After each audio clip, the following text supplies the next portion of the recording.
Imagine a mountain so perfectly formed, it seems as if a divine sculptor meticulously crafted it by hand. And perhaps, in a way, that's not far from the truth. Deep within the heart of the Amazon rainforest, a peculiar cone-shaped peak arises, prompting a profound question. Could someone, or something, have actually built this mountain? Now, transport yourself halfway across the globe, to a landscape that resembles a colossal bag of Hershey's Kisses scattered across a verdant field. It sounds unbelievable, doesn't it? But reality often surpasses imagination. Prepare to delve into the mysteries of two of Earth's most extraordinary and strangely satisfying natural formations: Cerro El Cono in Peru and the Chocolate Hills in the Philippines. One may conceal the secrets of a lost ancient pyramid, while the other transforms into a chocolate dreamscape every year, or at least it appears to. Let's begin with El Cono. This solitary and imposing mountain ascends over 300 feet above the dense canopy, nestled in the heart of the Amazon, near the border of Peru and Brazil. The Amazon is certainly no stranger to mountains, impressive ranges like the Acaray Mountains further north and the majestic Andes Mountains which run along Peru's spine. But El Cono possesses a unique character. For starters, it stands in complete isolation. Imagine soaring over the region in a helicopter. For miles, an endless expanse of emerald rainforest stretches out beneath you. Then, suddenly, rising from the green abyss, a perfectly cone-shaped mountain pierces the sky like a colossal verdant Dorito. It's not connected to any mountain range, and it appears to have no siblings. Its symmetry is so striking that it almost seems artificial, and it's entirely enveloped by lush forest. Unsurprisingly, this has given rise to a multitude of theories. Some propose it's an extinct volcano, a relic of fiery geological activity. Others suggest it's a bizarre product of erosion sculpted by the relentless forces of nature over millennia. But then there are those who whisper of more intriguing possibilities. Could it be a lost pyramid, a testament to a forgotten civilization? Before you dismiss the idea, consider this. The ancient civilizations of South America also constructed pyramids. It's easy to forget that the Egyptians weren't the sole architects of these monumental structures. The Moche, Chachapoya, and Inca civilizations all erected impressive pyramids. In fact, pyramids have been discovered all over the world, from Ethiopia and Thailand to Greece, Mexico, and even Italy. Why do these iconic structures appear in disparate cultures throughout history? The answer is surprisingly simple. Pyramids are structurally robust. Their broad base provides exceptional support, and the pointed apex was often perceived as a symbolic connection to the heavens. One might wonder, how did so many different cultures arrive at the same architectural concept independently? Perhaps ancient aliens intervened? While that's a fun thought, the more plausible explanation lies in the interconnectedness of ancient societies. Through trade, migration, and cultural exchange, ideas like pyramid construction could have spread across the globe. These innovations weren't necessarily born from a single, secret, global civilization, but rather from the ingenuity of curious humans scattered across the planet, gazing at the stars and seeking to bridge the gap between Earth and the cosmos. Recent archaeological discoveries have unveiled vast ancient cities hidden deep within jungles, swallowed by the relentless embrace of nature. In Guatemala, scientists unearthed a lost Maya city, complete with its own pyramid structures. In Mexico, an entire metropolis was found buried beneath forested hills. The evidence suggests that humanity is capable of forgetting entire cities, letting them slip from collective memory and be reclaimed by the wild. Now, take another look at El Cono from above. Its slopes are remarkably smooth, its symmetry unnervingly precise. From this vantage point, it resembles a colossal step pyramid, or ziggurat, draped in jungle vines and shrouded in secrecy. If someone suggested that it was the moss-covered remains of an ancient civilization, you might be inclined to agree. Of course, definitive proof remains elusive, but the mystery is tantalizing, like a long-lost myth waiting to be deciphered. However, for the local people who live in the shadow of El Cono, it is more than just a geological enigma. It's a sacred place. In Andean cosmology, mountains like El Cono are revered as apus, spiritual guardians of the land. These are not mere rocks, they are living entities, protectors, deities. They are akin to Tefiti from Moana, but with a South American twist and a touch more mystery. The indigenous tribes in the region continue to pay homage to this mountain, treating it not as a tourist attraction, but as a sacred ancestor. And while the world debates whether El Cono is a mountain or a pyramid, nature thrives. The area surrounding El Cono is now part of the Sierra del Divisor National Park, established in 2015 to safeguard one of the Amazon's most biodiverse ecosystems.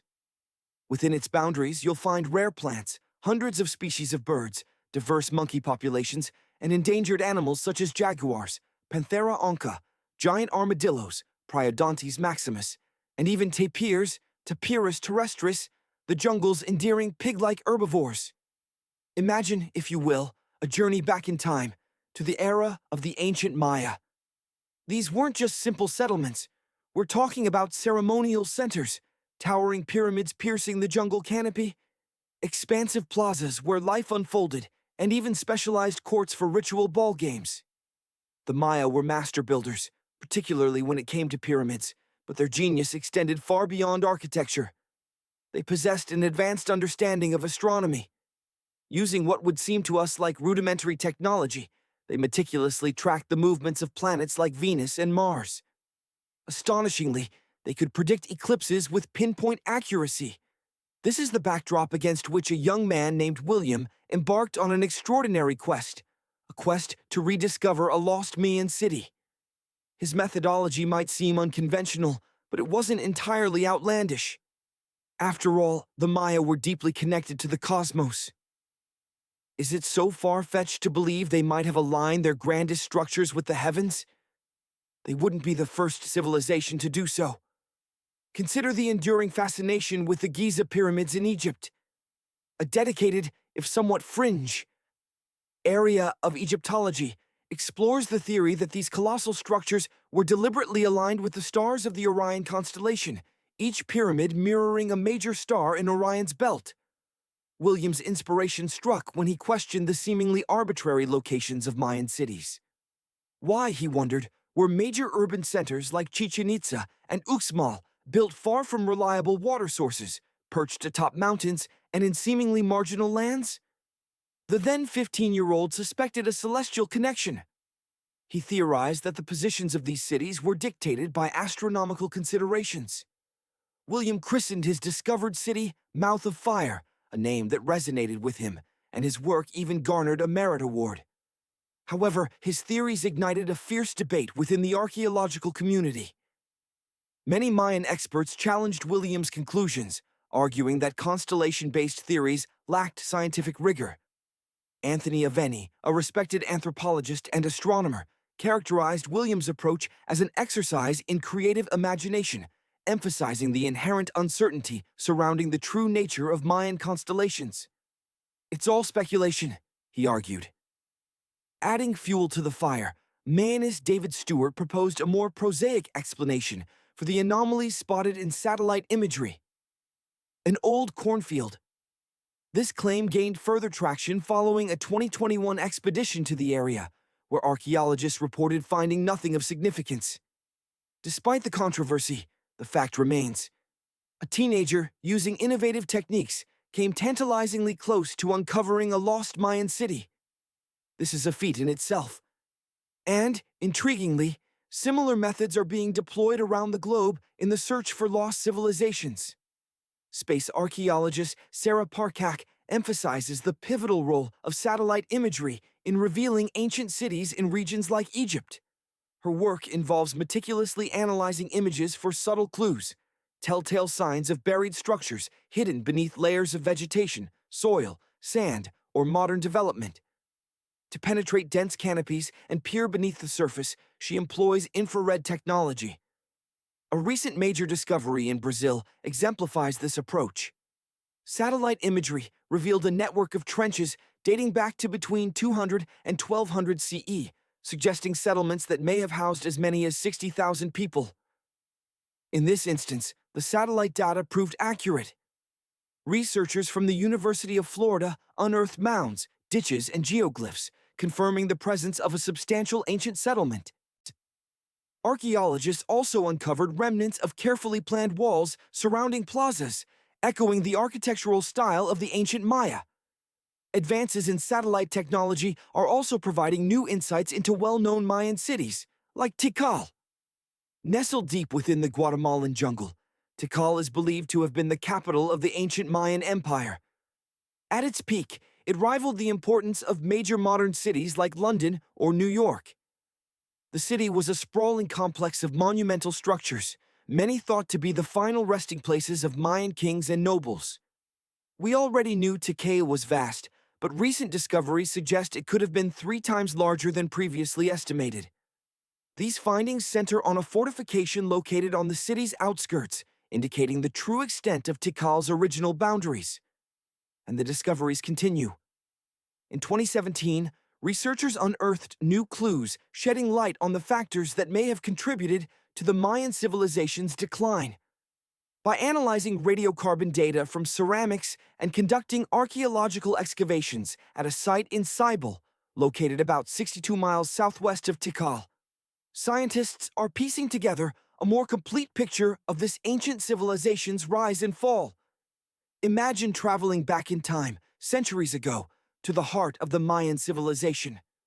We find ourselves amidst a mystery, a puzzle left behind by a culture that vanished, not with a bang, but a drawn-out whimper. Forget dramatic collapses. Recent information paints a picture of gradual decay. Picture this: waves of social unrest and political turmoil eroding the foundations of magnificent Mayan city centers.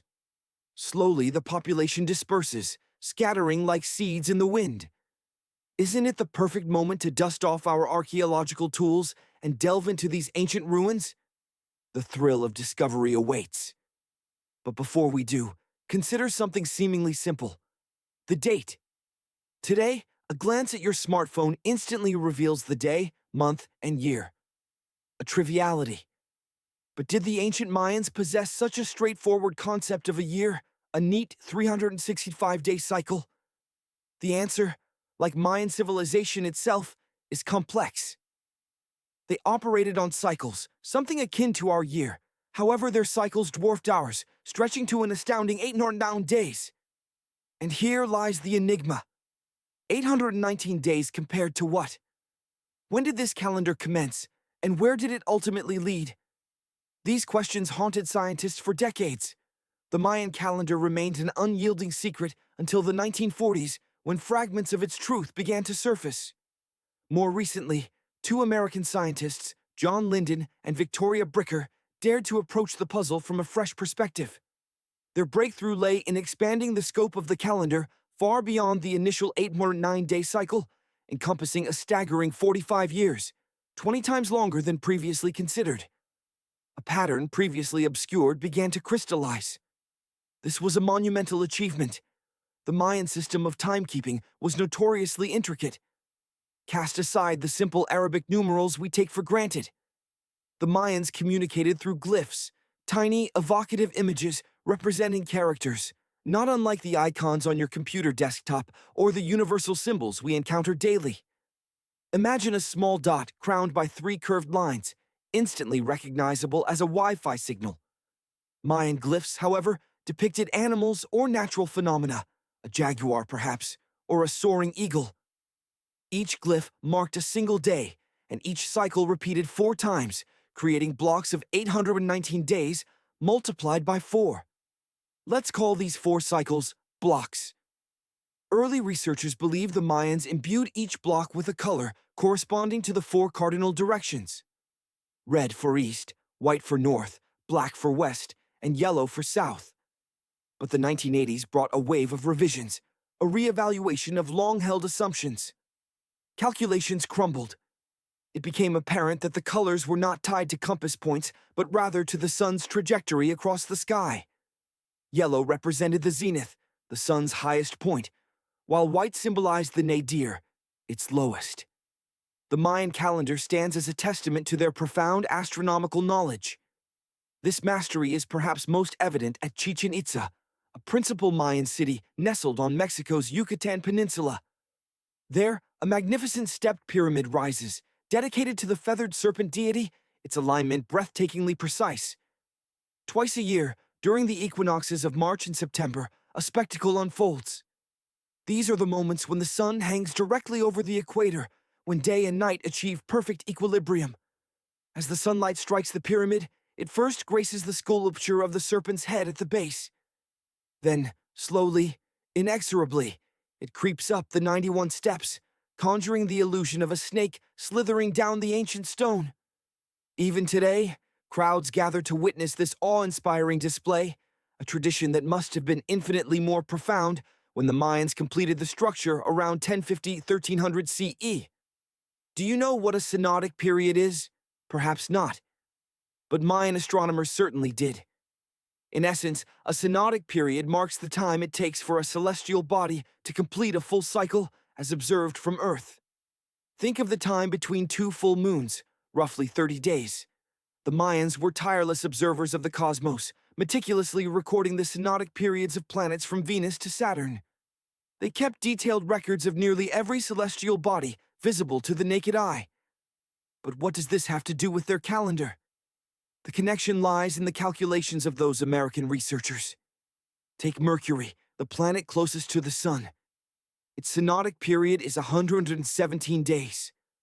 Multiply that by 7, and what do you get? Precisely 1819. Coincidence? Hardly. The synodic periods of other planets also align with this magical figure, but this pattern remains hidden within a single Mayan cycle. Only by expanding the timeline could scientists unveil the underlying structure, the reason the code remained unbroken for so long. Researchers focused on individual planets. The key was to combine the Mayan calculations for all of them, to see the grander picture. This brings us to imagine it's the year 2012. Do you recall the widespread belief that the world would meet its end on December 21st? As it turned out, those fears were unfounded. Here we are, safe and sound. But what sparked such a dramatic, albeit false, prophecy? The Mayan calendar, of course. These ancient people based their intricate calendar system on the cyclical movements of planets, employing complex mathematical calculations and extensive multiplication. The year 2012 simply marked the completion of one of their vast cycles, known as the long count. This period is similar to our concept of a year. For the Maya, 2012 was akin to our December 31st, merely the conclusion of a cycle by which they measured time. There was absolutely no reason for panic. While New Year's Eve parties might get a bit wild, the world certainly doesn't end on January 1st. The ingenuity of the Maya extended far beyond their calendar. They were pioneers in the use of rubber. Yes, you heard that right. These ancient people were producing various grades of rubber some 3,000 years before Charles Goodyear, the famous American inventor, was even born. They extracted natural latex, a milky substance that can be transformed into rubber, from rubber trees. And they weren't alone in this endeavor. Scientists have unearthed evidence suggesting that their neighbors, the Aztecs and Olmecs, also engaged in similar practices. But what did they use rubber for?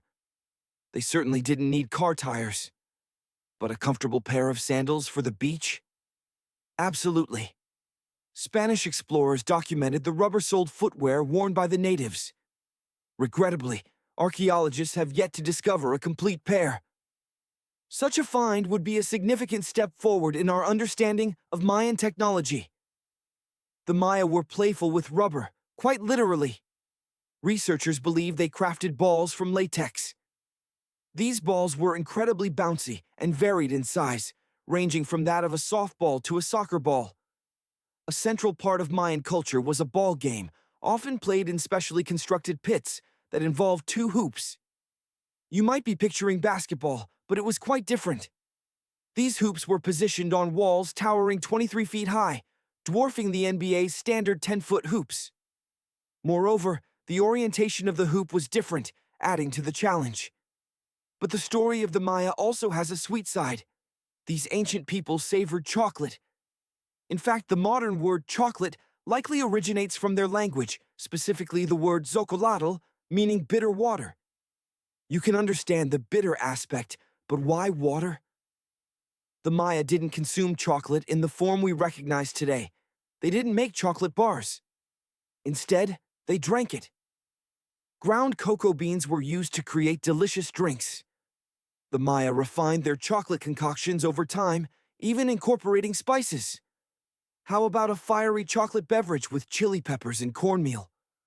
Who knows, perhaps this drink was surprisingly palatable. Cocoa beans held sacred status and even served as a form of currency. Researchers believe that all social classes had the opportunity to enjoy this delicacy. Free chocolate for everyone. A concept that sounds appealing even today. But where did the Maya obtain clean water for their cocoa drinks? From the oldest known filtration system in the Western Hemisphere. This sophisticated system relied on zeolite, minerals containing aluminum and silicone compounds. And remarkably, modern air and water purifiers still utilize this very material. Mayan technology triumphs once again.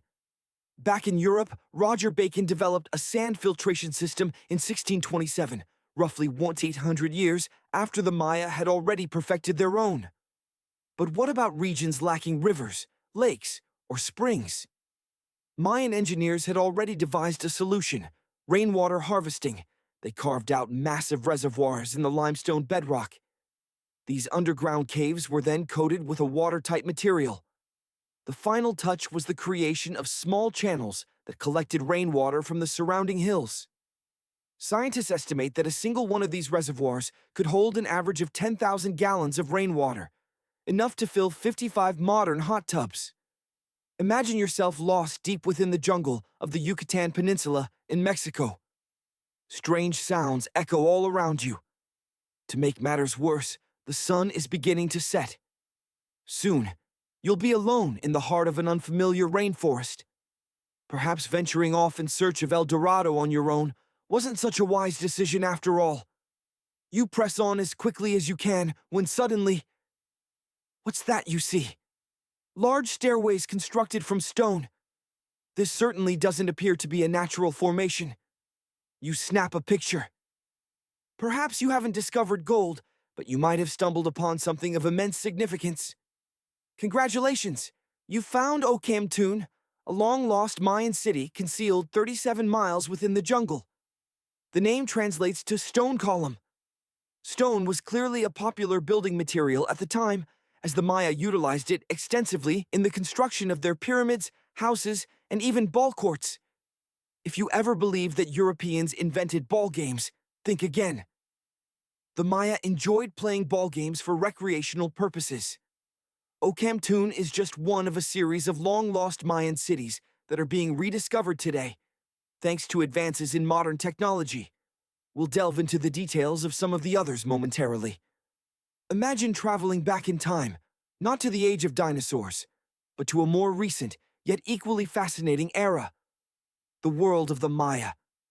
Here, amidst dense wetlands, a monumental city once stood. A city so vast, its scale is almost unimaginable. We're talking about Aimtun, a sprawling metropolis covering over 120 acres. Picture this: 90 American football fields, side by side, swallowed by the jungle.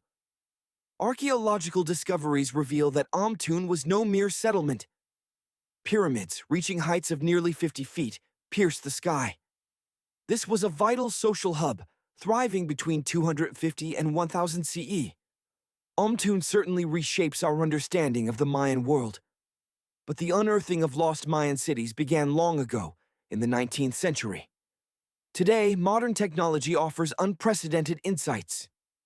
LIDAR imaging, for instance, allows archaeologists to penetrate the thick forest canopies without the need for dangerous expeditions. Forget hacking through the jungle with a machete. LIDAR works like a sophisticated X-ray, emitting laser beams that detect subtle signs of buried ruins and ancient structures. According to space archaeologist Sarah Parcak, satellite imagery has revolutionized the discovery of ancient cities across the globe, from South America to Egypt. Parcak spends her days meticulously analyzing these images, searching for telltale signs of long-lost civilizations. Ruins are often concealed beneath layers of vegetation, soil, or sand, making them incredibly difficult to locate. But thanks to these incredible tools, Scientists have also uncovered a vast network of ancient Mayan causeways, crisscrossing entire territories. These aren't mere footpaths. Imagine roadways, some stretching over 130 feet wide, painted white to guide nocturnal travelers. Recently, a 110-mile network of such roads was unearthed, predating the earliest known Mayan highways. These elevated roadways, built across swampy terrain, are now being hailed as the world's first superhighways. While there's no evidence of animal-powered vehicles, it's believed that the Maya used these roads to navigate a complex web of approximately 964 settlements, connected like a giant spider web. Archaeologists believe this extensive road system facilitated economic and social interactions between Mayan cities, challenging the traditional view of the Mayan pre-classic period, dating back to 2000 BCE, as a collection of small, isolated tribal settlements. Consider the sheer manpower and engineering prowess required to construct these vast, white highways. Scientists speculate that the causeways were built using techniques similar to those employed in the construction of Mayan pyramids, with layers of mud, quarry stone, and limestone. The addition of multiple layers of limestone gave them their distinctive white appearance. To fully appreciate these discoveries, let's step back and consider the broader context. The Maya were one of the most prominent pre-Columbian civilizations in the Americas. At its peak, their civilization encompassed over 40 cities and a population of millions spread across Mexico's Yucatan Peninsula, Guatemala, and Belize. Agriculture formed the backbone of their society. However, the Yucatan Peninsula presented significant challenges for crop cultivation. To overcome these obstacles, the Maya developed sophisticated irrigation systems in many of their cities, alongside ceremonial buildings, pyramids, and plazas. Beyond their architectural achievements, the Maya also possessed advanced astronomical knowledge. Using ancient technology, they accurately predicted the movements of planets like Venus and Mars, as well as the timing of eclipses. Consider Tikal, located deep within the Guatemalan jungle. Believed to have been the capital of a powerful Mayan conquest state, Tikal rivaled cities like London or New York in its importance. The city is a complex of interconnected monuments, including the North Acropolis, one of Tikal's oldest complexes, constructed entirely by hand around 350 BCE. It served as the final resting place for kings and chiefs, with monuments reaching heights of up to 200 feet. Imagine these step pyramids, once painted a vibrant red, a color favored by the Maya, now revealing only the underlying limestone. Then there's Chichen Itza, home to one of the best-preserved pyramids on Earth. Located in Mexico's Yucatan state, this Mayan city is over 1,500 years old. Let's journey back in time, not to the age of dinosaurs, but to a more recent, yet still mysterious past. Imagine a powerful civilization, the Mayans, builders of towering temples and sophisticated societies. One of their most impressive achievements was the city of Tikal, a sprawling metropolis that thrived for centuries. At its zenith, this ancient city teemed with life, housing an estimated 35,000 inhabitants. The urban area stretched across a vast expanse of land, covering over 4 square miles. The undeniable centerpiece of Tikal is El Castillo, a magnificent step pyramid temple. Picture this colossal structure rising 80 feet above the jungle floor. But what makes El Castillo truly remarkable is its intricate design. Each of its 4 sides features 91 steps, leading to a summit platform.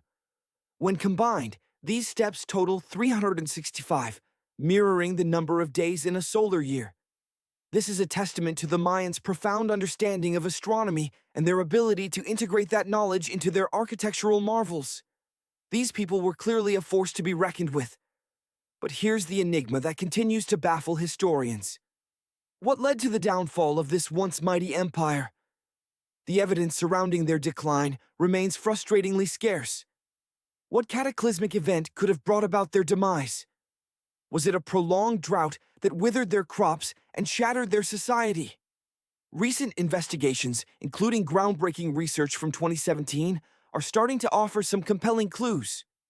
Scientists meticulously analyzed radiocarbon data extracted from ceramics and archaeological sites near Cebal, located southwest of Tikal. This painstaking work has revealed a new narrative. Instead of a sudden, catastrophic collapse, the Mayan civilization likely crumbled in stages, plagued by waves of social unrest and debilitating political crises. These tumultuous events gradually eroded the stability of Mayan city centers, leading to the dispersal of the population. Pinpointing the precise causes remains a challenge, but these recent discoveries are illuminating previously dark corners of humanity's past. And it's not just the Mayan Empire. Across South America, evidence of other long-lost civilizations is emerging, rewriting our understanding of pre-Columbian history. Consider a recent, startling discovery in Brazil. Using advanced satellite imaging technology, researchers have uncovered traces of ancient urban settlements hidden deep within the Amazon rainforest. Near the Xingu River, the images suggest the existence of cities that may have housed millions of people. Thriving metropolises that predate our modern understanding of civilization. The scale of this discovery is truly staggering. Further south, in the Bolivian Amazon forest, satellite imagery has revealed a complex network of trenches dating back to between 200 and 1200 CE. These findings point to the existence of substantial settlements capable of supporting approximately 60,000 people, flourishing in the heart of the Amazon. When researchers from the University of Florida ventured into the field to verify the satellite data, they were astonished to find numerous artificial mounds, elaborate ditch systems, and intricate geoglyphs etched into the landscape. Archaeologists have also unearthed remnants of carefully constructed walls surrounding central plazas, a construction style strikingly similar to that employed by the ancient Mayans. Now, let's shift our gaze to another corner of the world. When you picture ancient megaliths, what comes to mind? Perhaps the iconic Stonehenge in England or the awe-inspiring Great Pyramid of Giza in Egypt. These sites have become synonymous with ancient mystery and attract millions of visitors each year. But thousands of miles away from these well-trodden tourist destinations, a different kind of enigma awaits. On a remote coral reef in the vast expanse of the Pacific Ocean lie the ruins of a city that is centuries old. This is Nan Madol, and it doesn't sit in a desert or on a grassy plain. Its former inhabitants constructed it on a coral reef in the middle of the Pacific. The tiny island nation of Micronesia, a scattering of islands nestled between Hawaii and the Philippines, is home to this remarkable site. Composed of over 600 islands and islets, Micronesia's remote location keeps it largely off the beaten path. The few tourists who venture here are primarily drawn to the azure waters for scuba diving, often overlooking the opportunity to explore Nan Madol, the only ancient city built upon a coral reef. The island that hosts Nan Madol is relatively small, slightly smaller than New York City. The ruins themselves are constructed from massive stone columns, forming imposing walls and platforms. But there's a notable absence. Art. No ancient carvings or inscriptions exist to guide archaeologists in deciphering how the ancient islanders constructed this extraordinary site. Despite this lack of artistic clues, an international team of researchers has managed to date Nan Madol, estimating that the city's origins trace back to the late 12th century. To put this in perspective, this was the High Middle Ages in Europe, around the time Richard the Lionheart ascended to the throne of England. In the Caroline Archipelago, where the island is located, this era marked the reign of a powerful dynasty that unified the islanders for 1,000 years. This unification likely provided the resources and manpower needed to undertake a construction project as ambitious as Nan Madol. Local legends whisper that the final resting place of the dynasty's founding chief lies hidden somewhere within the ruins. Driven by this oral history, National Geographic launched an expedition to Nan Madol. Their efforts were rewarded with the discovery of a tomb, vast in scale, roughly the size of a football pitch. Inside, they found a labyrinthine network of walls and passages, reminiscent of those found within the Egyptian pyramids. The similarities don't end there. Like the pyramids, the stone structures of Nan Madol seem to lack a clear practical purpose, yet their construction demanded an immense investment of labor and resources. The engineering challenges posed by its construction continue to baffle archaeologists to this day. Let's journey to a place shrouded in mystery, a lost city that rivals the pyramids of Egypt in its enigmatic construction. We're talking about Nan Madol, a breathtaking yet perplexing archaeological site. A recently unearthed tomb offers a tantalizing glimpse into the secrets of this ancient civilization. Inside, archaeologists discovered an underground crypt sealed with a massive basalt stone. Basalt, a volcanic rock forged in the crucible of erupting volcanoes, is characterized by its dark hue and rich composition of iron and magnesium. The island itself is composed of similar volcanic material, a testament to its fiery origins. It was once part of a colossal volcano, sculpted by the relentless hand of erosion over countless millennia. Scattered across the archipelago are basalt boulders, often found in the form of striking hexagonal columns. This geological formation isn't unique to this location. It can be observed in various corners of the globe. Perhaps the most awe-inspiring display of basalt columns can be found at the Giant's Causeway in Ireland. These remarkable rocks were born from volcanic activity between 1 and 8 million years ago. The builders of Nan Madol likely quarried the basalt from various locations on the island. But here's where the puzzle deepens. Each of these colossal stones weighs several tons. How did the ancient inhabitants manage to transport them to the construction site? They had to navigate the entire width of the island, crossing a lagoon choked with mangroves, dense thickets of shrubs and trees that thrive along the coastline. The sheer scale of the site is staggering, encompassing nearly 190 acres of a shallow coral reef. That's an area 4 times larger than New York's Grand Central Station. The Great Barrier Reef, off the coast of Australia, is the planet's largest coral reef system, a purely natural wonder. But the coral reef supporting Nan Madol is different. It's man-made. The stone structures of Nan Madol rest upon approximately 100 artificial coral reefs. The tribes that once called this area home meticulously constructed each and every one. These reefs rise approximately 3 feet above the waterline, a testament to the ingenuity of the ancient builders. Archaeologists have been astounded by their clever building techniques. During low tide, the builders would paddle out and collect coral from the surrounding waters. The conditions here were perfect for rapid coral growth. They then placed pieces of coral within underwater frames made of stone.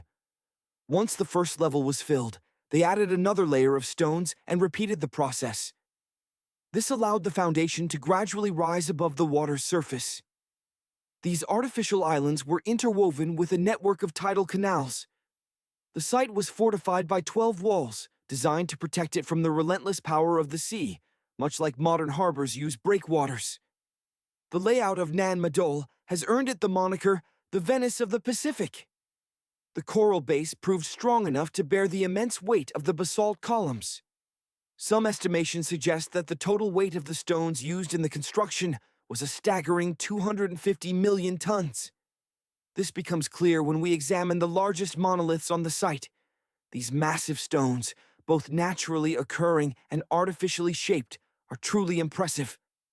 A single cornerstone from the city walls can weigh upwards of 55 tons, and several of these are stacked upon one another. The resulting wall towers higher than a telephone pole. In 1995, the Discovery Channel conducted an experiment for a special on Nan Madol. They constructed bamboo rafts to simulate how the ancient builders might have moved the stones. However, these rafts were only a fraction of the size needed to transport the real monoliths, and they sank almost immediately, underscoring the immense challenge faced by the original builders. The site has remained uninhabited for centuries. The island's first settlers arrived by sea around the 1st century AD.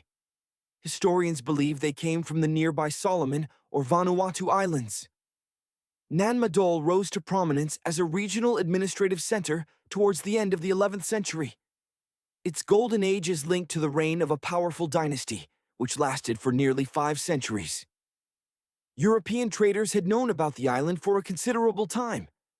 In the mid-19th century, the Spanish established schools there. In 1873, a Polish anthropologist became the first to systematically explore the city's ruins. He unearthed heaps of coral, simple bracelets, necklaces, and stone axes.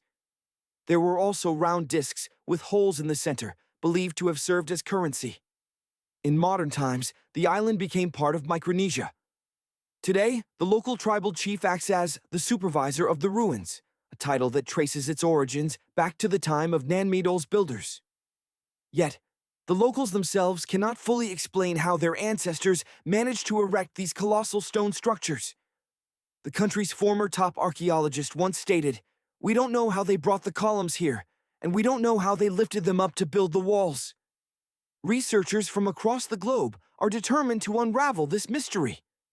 In 2019, an American team of scientists conducted the first ever LiDAR scan of the site. This advanced radar technology uses laser wave pulses to penetrate the surface of the Earth, allowing technicians to create a detailed 3D image of the ground below. The scan revealed a complex network. Imagine a remote island in the vast Pacific, a speck of land holding secrets of a forgotten civilization. Here, on this tiny island, lies Nan Madol, an ancient city built upon a coral reef. How did its inhabitants survive?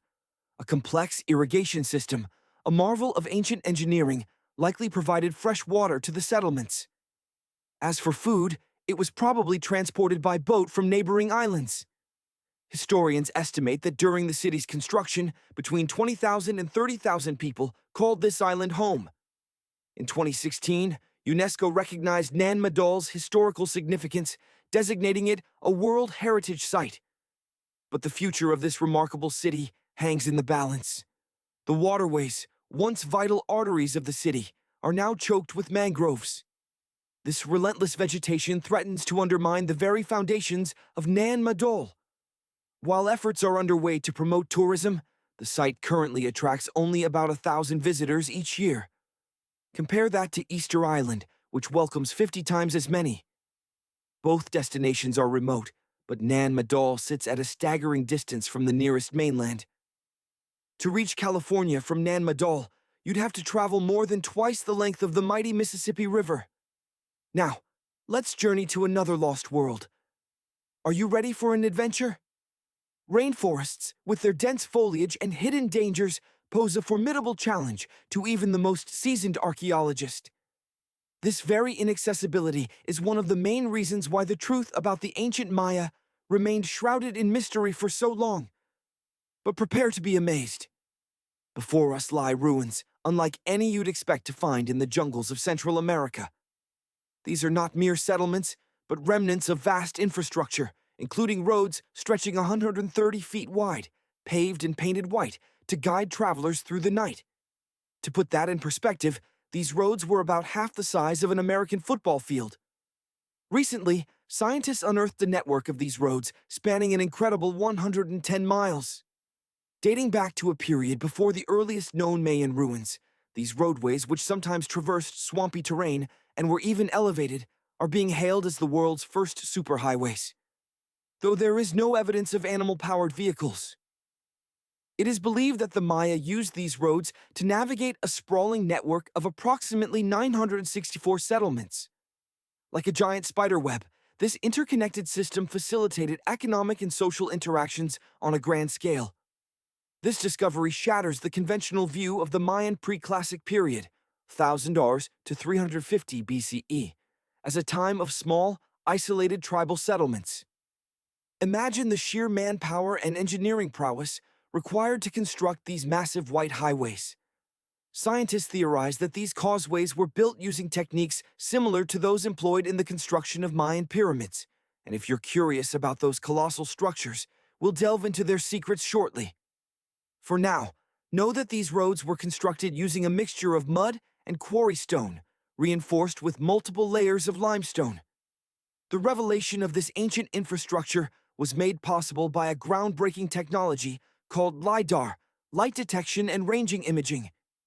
Similar to how sonar maps the ocean floor, LiDAR uses laser systems to penetrate the dense canopies of forests, granting researchers X-ray vision into the past. While LiDAR represents a significant breakthrough, the rediscovery of lost Mayan cities began in the mid-20th century. Ruins from prominent cities such as Tikal, Palenque, and Wasakhtun have since been unearthed, revealing the grandeur of this ancient civilization. Let's step back for a moment to gain a broader understanding. The Maya were one of the most influential pre-Columbian civilizations in the Americas. At its peak, the Mayan civilization comprised over 40 cities with a population reaching into the millions. Their domain encompassed Mexico's Yucatan Peninsula, Guatemala, and Belize. The Mayan civilization thrived primarily on agriculture. However, the Yucatan Peninsula presented a challenging environment for farming. To overcome these obstacles, the Maya developed sophisticated irrigation systems in most of their cities. They also constructed elaborate ceremonial buildings, towering pyramids, expansive plazas, and even specialized courts for playing ritual ball games. Beyond their architectural achievements, the Maya possessed an advanced understanding of astronomy. Using rudimentary technology, they accurately predicted the movements of planets like Venus and Mars, as well as the precise dates of eclipses. Now let's explore some of their most remarkable sites. Behold Tikal, nestled deep within the heart of the Guatemalan jungle. Tikal is believed to have been the capital of the ancient Mayan Empire. At its zenith, Tikal rivaled the importance of modern metropolises like London or New York. Imagine traveling back in time, not millions of years, but just 1,000, to witness the grandeur and mystery of the Mayan civilization. We find ourselves amidst a series of breathtaking monuments, the ancient city of Tikal. Picture this: a sprawling complex boasting an astounding 12,000 structures, all meticulously crafted by human hands. Our journey begins at the North Acropolis, Tikal's oldest monumental complex. Construction commenced around 350 BCE, transforming this sacred space into the final resting place for Mayan kings and chiefs. These colossal monuments soared to heights of up to 200 feet. Imagine them in their prime, the step pyramid temples adorned with vibrant red paint, a color deeply cherished by the Mayans. Today, only the weathered limestone remains, whispering tales of a glorious past. The Mayan civilization, as we know, spread across various territories. Thus, it's no surprise that Chichen Itza, another magnificent Mayan city, lies a 10-hour drive from Tikal in modern times. These weren't rival cities, but rather distinct urban centers, much like New York and Los Angeles today. Chichen Itza boasts one of the best-preserved pyramids on Earth.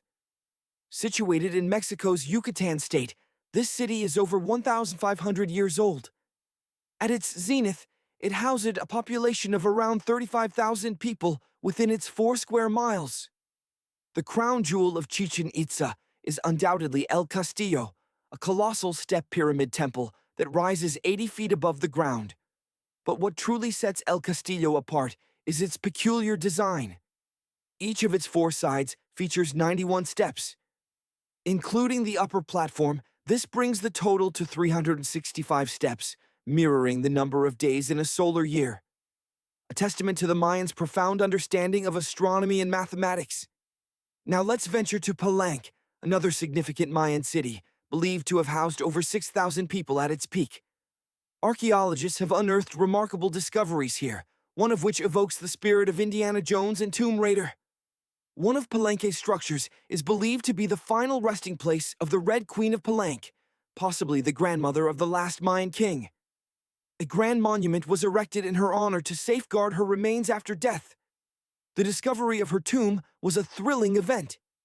In 1994, archaeologists excavating the site stumbled upon an ancient monument. Their initial find was a chamber with a concealed doorway.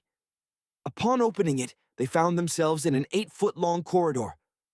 This corridor led to the queen's chamber, where her mummy lay in repose, adorned with pearls, jade shells, and precious stones.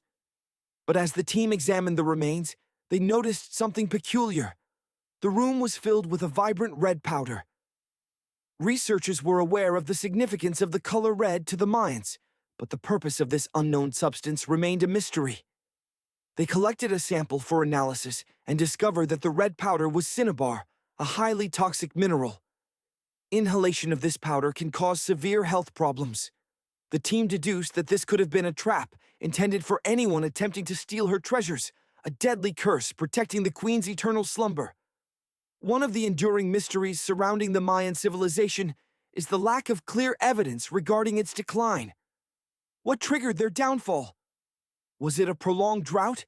A devastating epidemic? Recent research conducted in 2017 has shed some light on this enigma.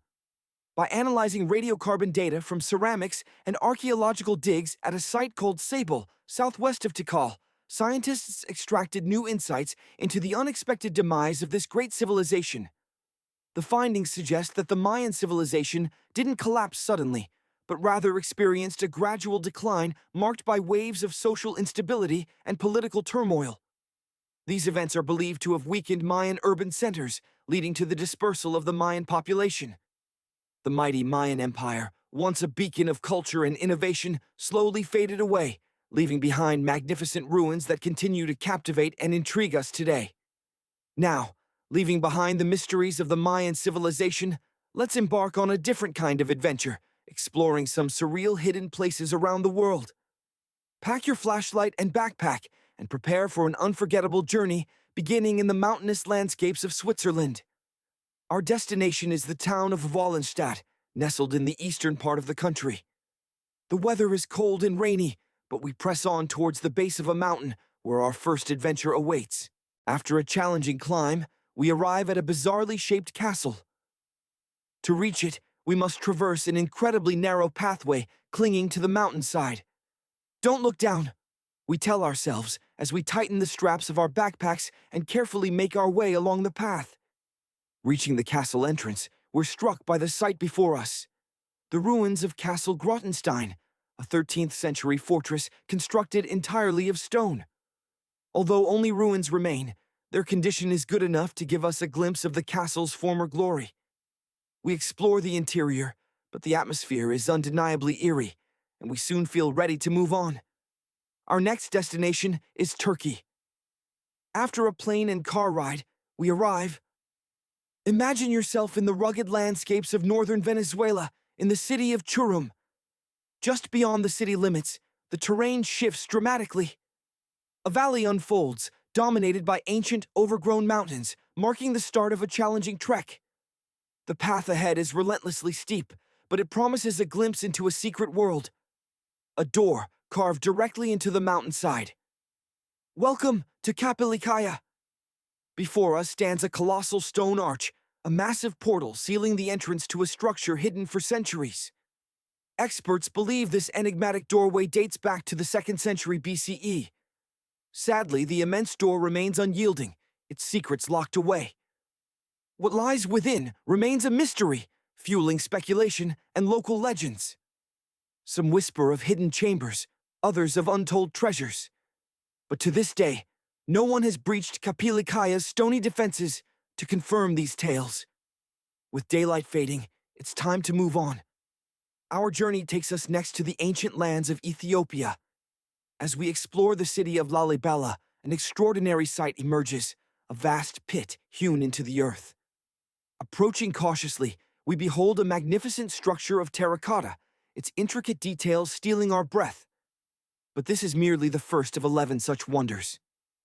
Scattered across the landscape are 10 other pits, each concealing one of King Lalibela's 12th century marvels. Each of these 11 constructions possesses its own unique character, yet they share a distinct, recognizable style.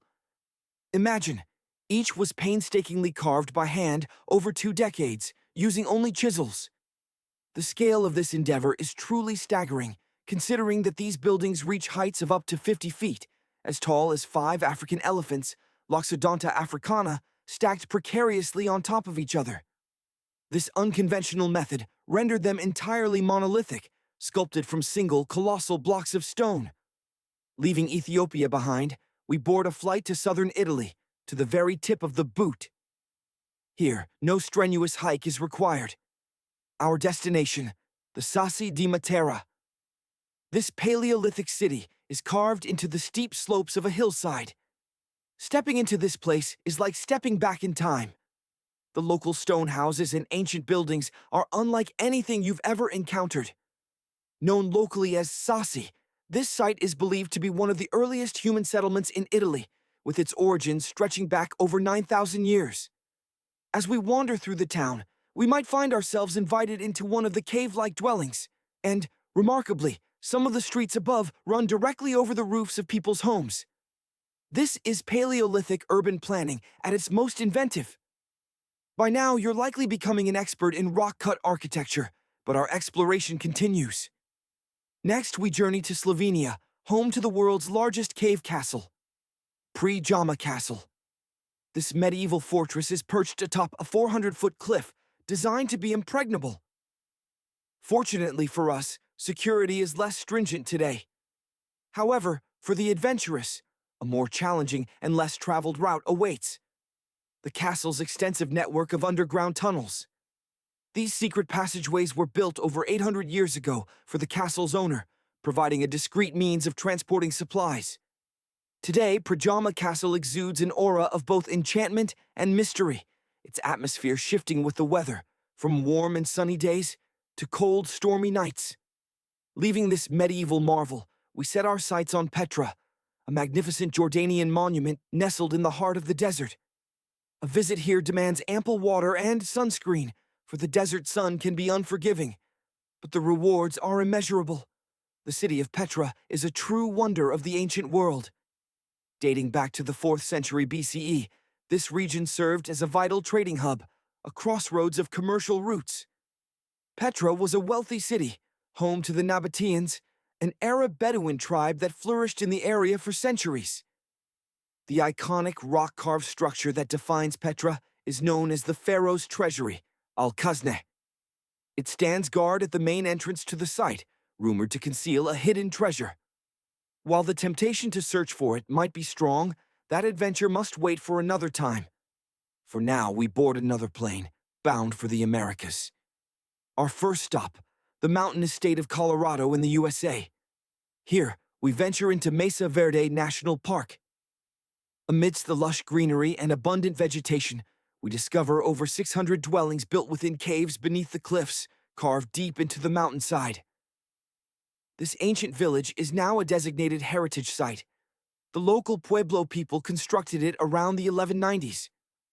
One of its most prominent structures is the Cliff Palace. This multi-story complex is constructed from sandstone and mud mortar. The palace alone once housed over 150 rooms. For those seeking a more adventurous experience, the balcony house awaits. But reaching it requires... Let's embark on a journey to explore hidden wonders and unsolved mysteries. Imagine yourself scaling a towering 32-foot ladder. At the summit, a remarkable sight unfolds. A mid-sized village comprising 38 rooms. Among them, 2 cas stand out, traditional chambers meticulously crafted by the Puebloans for sacred ceremonial practices. Still within the borders of the United States, our adventure takes us to the rugged hills of South Dakota. Here, we stand before one of the most awe-inspiring human-made sculptures on Earth, Mount Rushmore. But what secrets lie hidden within this colossal monument? During its construction, a clandestine 70-foot-long tunnel was carved behind the head of Abraham Lincoln. Initially, this tunnel was intended to house invaluable documents and artifacts chronicling the history of the United States. However, after careful consideration, the designers opted for a more secure solution, a safe box embedded in the tunnel's floor. Inside this box rests the story of Mount Rushmore's creation, along with a concise history of the U.S. and the 4 presidents immortalized on the mountain. A truly remarkable feat of engineering and a treasure trove of history. Now, our journey whisks us away to South America, to the mystical city of Machu Picchu, nestled high in the Peruvian Andes. Machu Picchu itself is an enigma. Even today, researchers remain baffled as to why or how the ancient Incan civilization managed to construct this stone-built citadel around 1450 CE. Reaching this lost city is no easy feat. One option is a challenging 3-day hike, ascending to an impressive altitude of 8,000 feet above sea level. Alternatively, a train offers a less strenuous route, but where's the adventure in that? We're here to investigate a relatively recent discovery. In 2010, French engineer David Crispy, while surveying the Inca ruins, stumbled upon a previously unnoticed door, sealed off by heavy stones. Months later, he returned with an electromagnetic scanner, capable of detecting objects hidden behind walls. The scanner revealed substantial quantities of metal lurking behind the sealed door. Crispy promptly contacted the Peruvian authorities, requesting permission to remove the stones, but authorization was denied. As of today, the door remains stubbornly locked, guarding its secrets. That was a long trip, wasn't it? Now, it's time to rest up. Indiana Jones. The first day of your long-awaited adventure into the heart of the Amazon rainforest has arrived. You've journeyed across continents to reach South America, landing in the bustling city of Manaus, the epicenter of the Brazilian Amazon. Your journey has taken you by air, by land, and now by water. You find yourself aboard a small boat, navigating the murky depths of the Amazon River. A river so vast, it's second only to the Nile in length. The Amazon River stretches for an astounding 2,700 square miles, originating in Peru and finally merging with the Atlantic Ocean off the coast of Brazil. To truly immerse yourself in the rainforest's wonders, you decide to explore by boat. Your first stop, witnessing the spectacle of piranha fishing. If you're feeling brave, you can even try your hand at catching one of these notorious fish. Piranhas, as you likely know, are carnivorous inhabitants of the Amazon, making swimming in these waters a potentially unwise decision.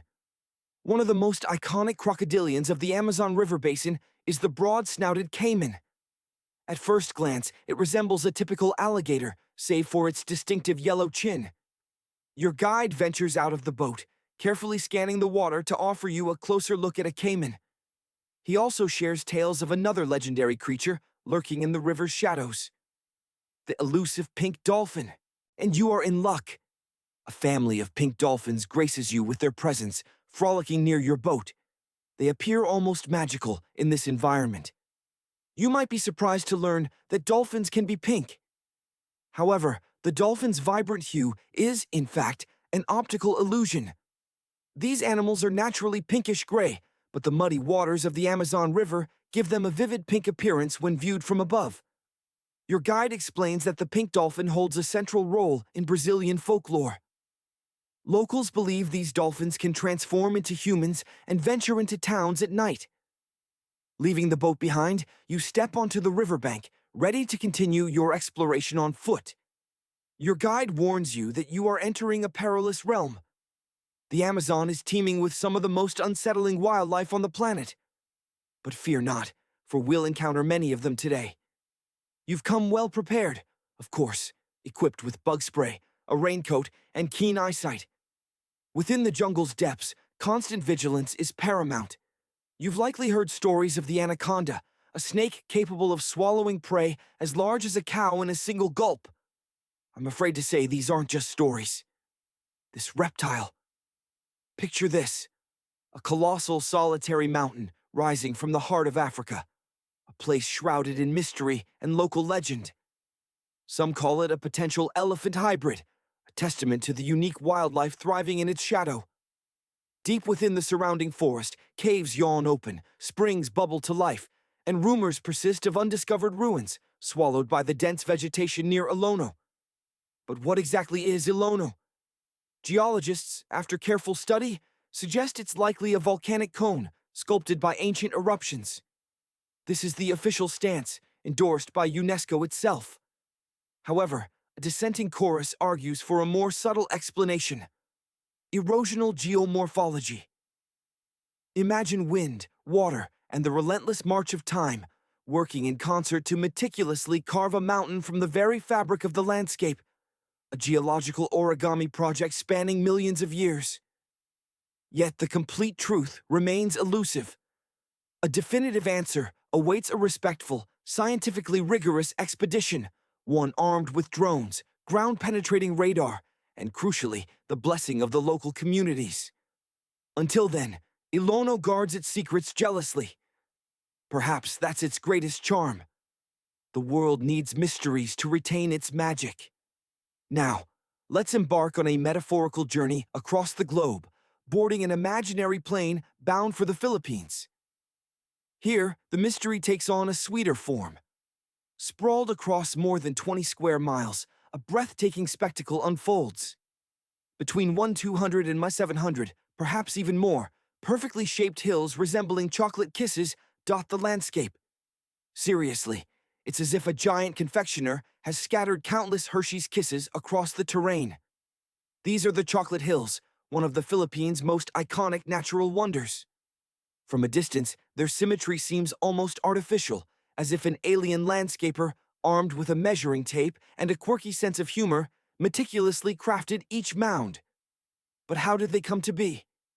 Scientists explain that the Chocolate Hills are a prime example of karst topography, a term describing landscapes sculpted by the dissolving action of mildly acidic rainwater on soluble bedrock like limestone.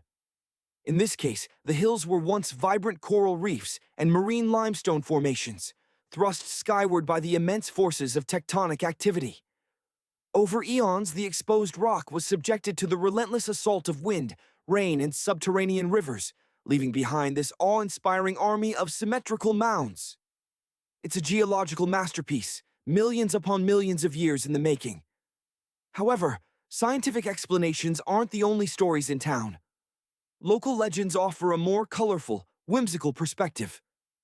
One tale recounts a colossal rock-throwing duel between two giants, their hurled boulders littering the landscape after their exhaustion. Another speaks of a heartbroken giant, his sorrowful tears solidifying into earth, forming the hills as a poignant tribute to his lost love. Today, the Chocolate Hills stand as a national geological monument, a major draw for tourists from across the globe. They are also under consideration for UNESCO World Heritage status, because where else can you find such a delicious blend of geology and dessert? Visiting this geological marvel is surprisingly easy. Simply fly into Bohol Panglao International Airport or take a ferry from Cebu, then make your way to the towns of Carmen, Batuan, or Sagbayan. Designated viewing decks offer panoramic vistas, while eco-parks and ATV tours allow for a closer, more immersive exploration of these remarkable hills. So, whether you're searching for lost pyramids hidden within the jungle's embrace or climbing a mountain that transforms into chocolate during the summer months, our planet continues to surprise and delight with its hidden wonders. And that's the true treasure. Often, nature's most bizarre and beautiful formations aren't concealing aliens or ancient technology. They're simply proof that Earth possesses a boundless imagination. Imagine a single, unbroken expanse of green, so vast that you could embark on a journey of over 1,800 miles westward and still find yourself enveloped beneath its sprawling canopy. This place is a sanctuary for an astonishing array of creatures, harboring approximately 10% of the world's known species. It has long been regarded as a pristine, untouched paradise, a glimpse into a world before the disruptive spread of humanity across the continents. I'm talking about the Amazon region. This immense jungle holds secrets of truly epic proportions. For centuries, whispers have circulated about lost cities concealed deep within its verdant depths. Think El Dorado, the legendary city of gold that drove Spanish explorers to madness, compelling them to venture into the uncharted wilderness, never to be seen again. Even in the 20th century, the intrepid Percy Fawcett vanished into the jungle while searching for the lost city of Z, leaving behind an enduring mystery. Now, scientists are uncovering tangible evidence of ancient urban centers that once thrived in the Amazon. But how can they locate these hidden ruins within such a dense and remote environment?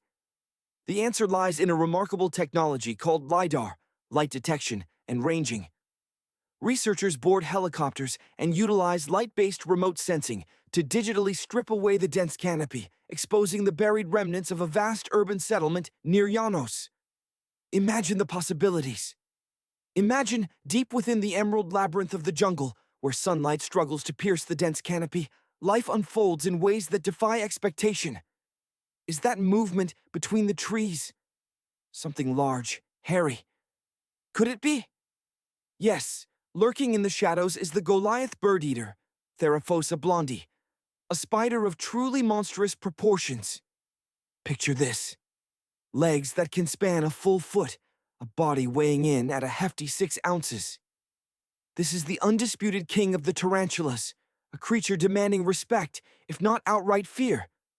While its venom poses no serious threat to humans, a bite from those formidable fangs is sure to deliver a painful sting. And as its name suggests, the Goliath bird-eater isn't shy about preying on birds, provided they're smaller than itself. A truly terrifying predator.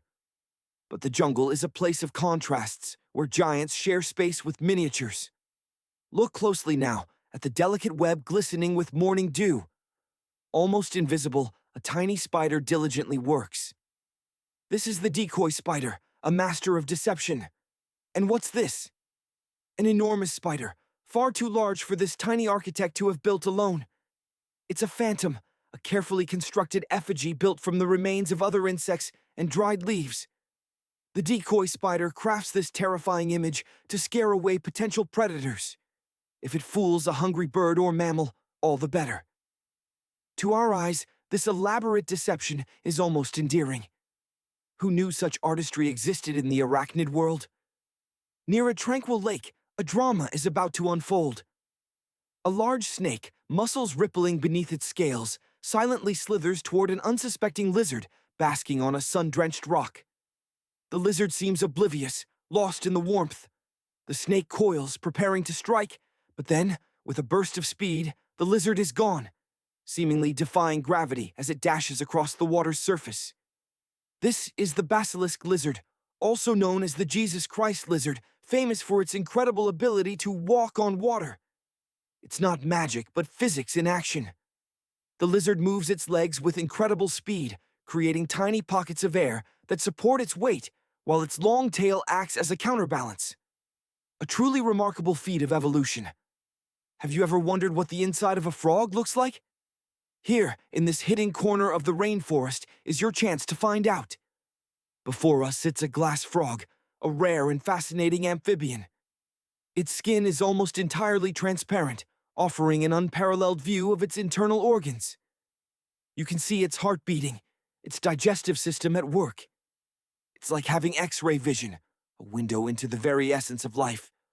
Our journey continues until we arrive at a serene pond. Floating on the water's surface is a water lily of colossal size, dwarfing anything you've ever seen before. This is Victoria amazonica, a giant among water lilies. These magnificent plants can measure up to 8 feet in diameter, strong enough to support the weight of an adult human. Though perhaps climbing aboard isn't the best idea. After all, this is the Amazon, and unseen dangers lurk beneath the surface. The Amazon rainforest is more than just individual creatures and plants. It's a symphony of life, a biodiversity hotspot unlike any other on Earth. Over 80,000 species of plants and trees thrive here, creating a tapestry of green that stretches as far as the eye can see. In fact, an astounding 10% of the world's known wildlife calls this jungle home. An estimated 400 billion trees stand tall within this vast ecosystem. Our guide shares a tale of a truly unique tree, the walking palm. It doesn't have legs, of course, but it can move, albeit slowly, in search of sunlight. The Amazon canopy is so dense that only a fraction of sunlight reaches the forest floor. The walking palm, Socratia exorisa, adapts to this challenge by growing new roots in the direction of more sunlight. Over time, the tree gradually shifts its position, moving a few inches each day. It can travel up to 65 feet in a single year. A slow journey, but a testament to the enduring power of life. But the Amazon is not just a wilderness. Over 30 million people call this forest home. And surprisingly, it was also home to ancient settlements. In 2018, a groundbreaking study revealed evidence that up to 1 million people may have inhabited the Amazon between 1250 and 1500 CE. Imagine that, bustling cities hidden beneath the trees. Working alongside local indigenous communities, researchers from the University of Florida discovered numerous mounds, ditches, and geoglyphs scattered throughout the landscape.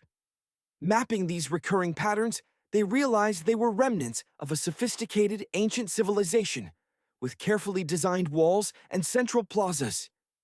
These ancient cities were large and could host hundreds of thousands of people. These findings challenged the long-held idea. Imagine the vast green expanse of the Amazon rainforest, a place of immense biodiversity and untold secrets. It's a region whispered to have been home to advanced civilizations long before European explorers ever set foot there. But forget images of cities paved with gold.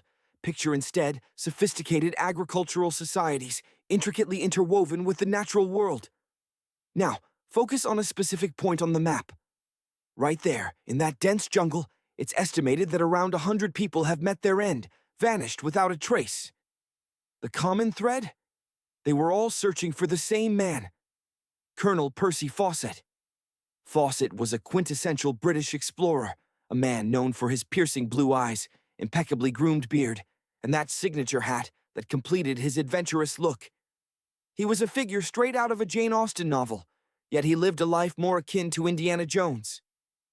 In fact, the legendary movie character was partially inspired by Fawcett's real-life exploits.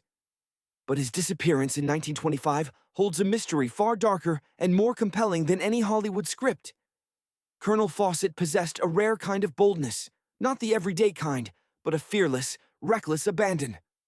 Before his Amazonian adventures, he served as a soldier in Sri Lanka and even undertook a secret espionage mission in Morocco. But the thrill of the known was not enough. In 1906, Fawcett embarked on a journey into the uncharted territories of Brazil and Bolivia, places where few dared to venture. His initial mission was to create detailed, groundbreaking maps.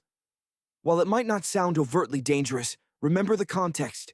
Today, we can explore the world with a few clicks on Google Earth, experiencing the landscape from the safety of our homes. But in the early 20th century, there were no satellites, no street view cars. If you wanted to map the world, you had to traverse it on foot, facing its raw, untamed perils. And so, Colonel Fawcett found himself in the heart of South America, earning renown for his daring expeditions to chart the wild Amazon. He was among the first to document the locations of waterfalls and other geographical features in the region. But then, an obsession began to take root. Perhaps it was the lack of sleep, or maybe the effects of some mysterious jungle concoction, but he became convinced that a lost, highly advanced city lay hidden somewhere within the Amazon. Spoiler alert, no such city existed, at least not as he imagined. But the idea had taken hold. His interactions with indigenous tribes fueled his belief that large communities could thrive even in the heart of the densest rainforest. Fawcett was also captivated by the adventure stories of the 16th and 17th centuries, tales penned by European explorers who claimed to have discovered vast settlements and elaborate roadways deep within Latin America. His favorite story, however, originated from a 1753 manuscript. It described adventurers searching for precious metals in Brazil who stumbled upon a ruined city, complete with monumental buildings, roads, plazas, and even Roman-style spires. The colonel was immediately determined to find this place. Unfortunately, the manuscript was widely considered a forgery, its claims as fanciful as a fairy tale. Adding to the intrigue, the supposed location of this city shifted. Initially placed in northeastern Brazil, Fawcett now believed it was located in the Mato Grosso region, a completely different part of the country. He christened this mythical metropolis the City of Z. Throughout the 1920s, the colonel launched two separate expeditions to find his lost city. Both ended in failure, plagued by harsh weather, debilitating fevers, and sheer exhaustion. Now, what do you think Fawcett did after these setbacks? Did he give up? Call his mother for comfort? No. He launched another expedition, seemingly oblivious to the universe's clear message to stop. 3 years later, Fawcett managed to scrape together enough funds for yet another attempt to locate the City of Z.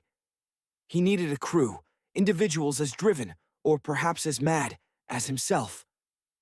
Experienced explorers clamored to join him, but Fawcett chose instead to bring his son and his closest friend. In January 1925, this intrepid trio embarked on their fateful journey, armed with mosquito nets, canned provisions, and a solemn promise. We shall return. Another spoiler, they did not. Their journey began in New Jersey, from where they sailed to Rio de Janeiro, Brazil. There they gathered pack animals, like horses, and hired local guides. It's important to remember the sheer scale of Brazil. This initial leg of their journey was akin to traveling from Miami to Chicago on foot. 3 months later, they finally plunged into the heart of the jungle, where the real challenges began. Imagine a sweltering South American jungle. Our intrepid crew hacks their way through, battling rivers teeming with piranhas, a suffocating labyrinth of trees, and, worst of all, the relentless insect hordes. A gazillion mosquitoes buzz and bite, denying them sleep. Misfortune strikes when Fawcett's best friend's foot swells grotesquely from tick bites.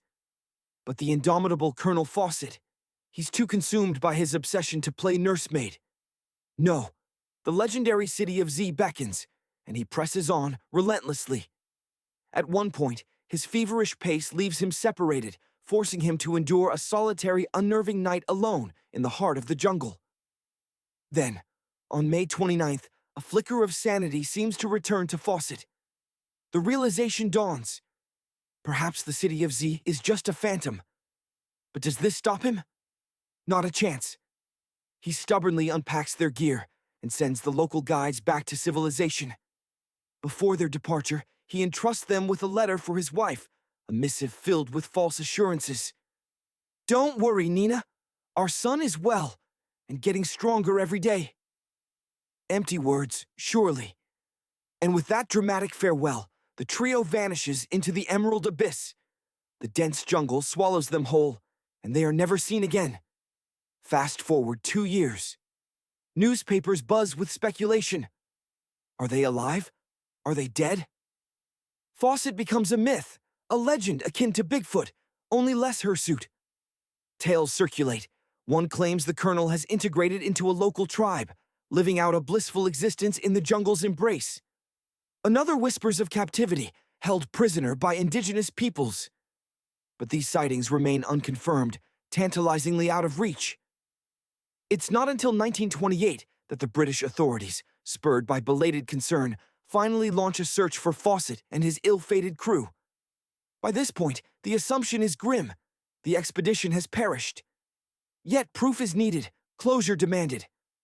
Search parties plunge into the jungle's heart, enduring unspeakable hardships. Days bleed into weeks, and what do they find? Nothing. Absolutely nothing. But in a strange twist, this very mystery fuels further expeditions, drawing more explorers into the jungle's deadly embrace. It's estimated that approximately 100 souls have perished in the search for Fawcett, some vanishing without a trace, becoming echoes of the man they sought. So, what truly became of the expedition?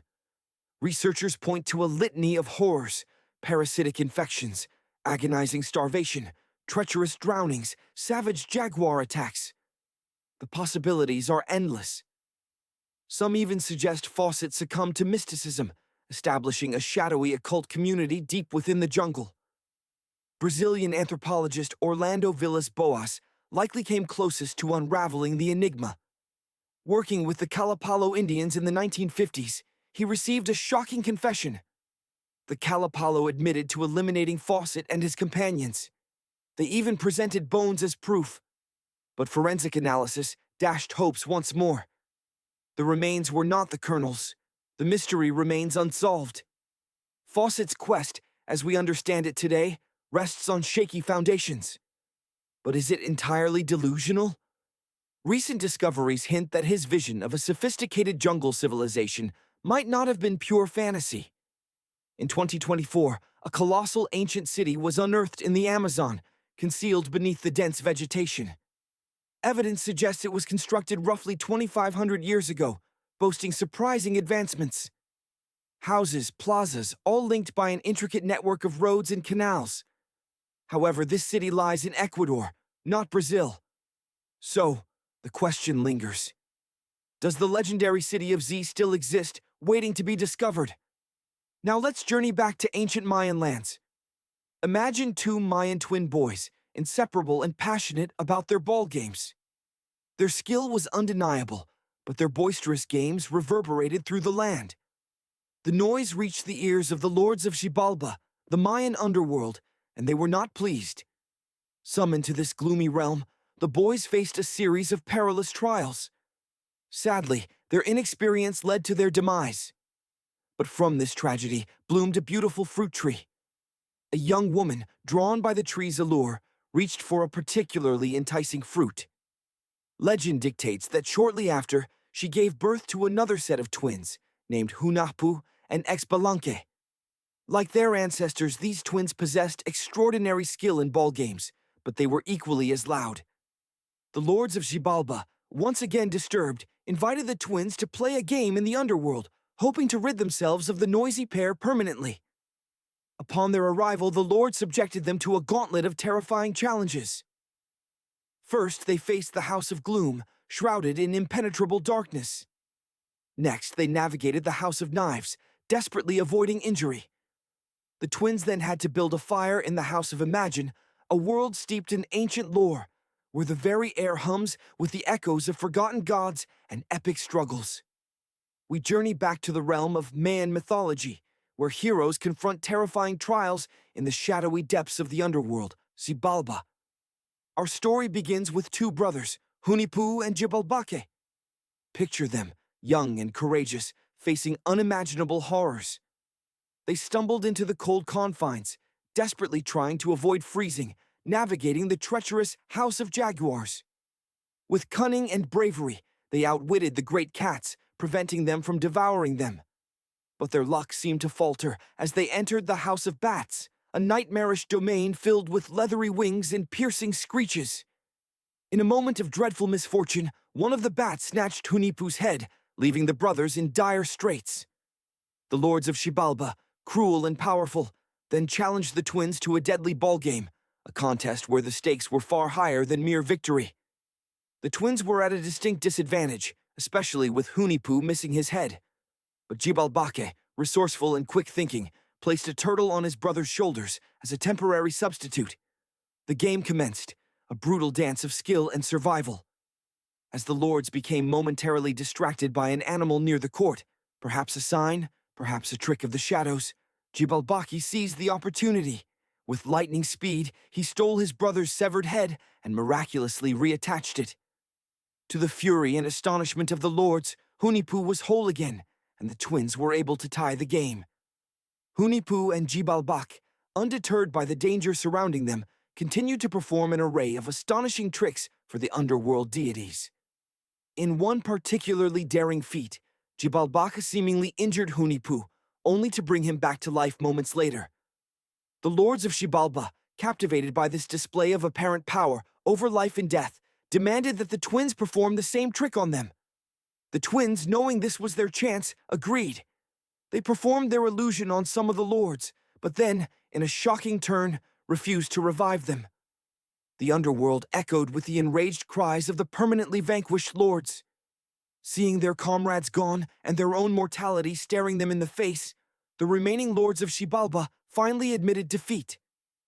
They begged for their lives, promising never again to interfere in the affairs of humankind. Hunahpu and Xibalbaqu, having avenged their ancestors and humbled the malevolent lords, were hailed as heroes. Legend has it that the celestial beings, witnessing the twins' courage and triumph, brought them to live in the heavens, transforming them into the moon and the sun, forever watching over the world. The Maya civilization, flourishing in Mesoamerica, a region encompassing modern-day Mexico, Guatemala, Belize, Honduras, the Yucatan Peninsula, and El Salvador, left an indelible mark on history. From approximately 1800 BCE to 1500 CE, they developed a sophisticated culture, renowned for its impressive legends and remarkable innovations. The Maya were exceptionally skilled inventors, leaving behind a legacy of advanced calendars, intricate writing systems, sophisticated farming methods, and complex sports.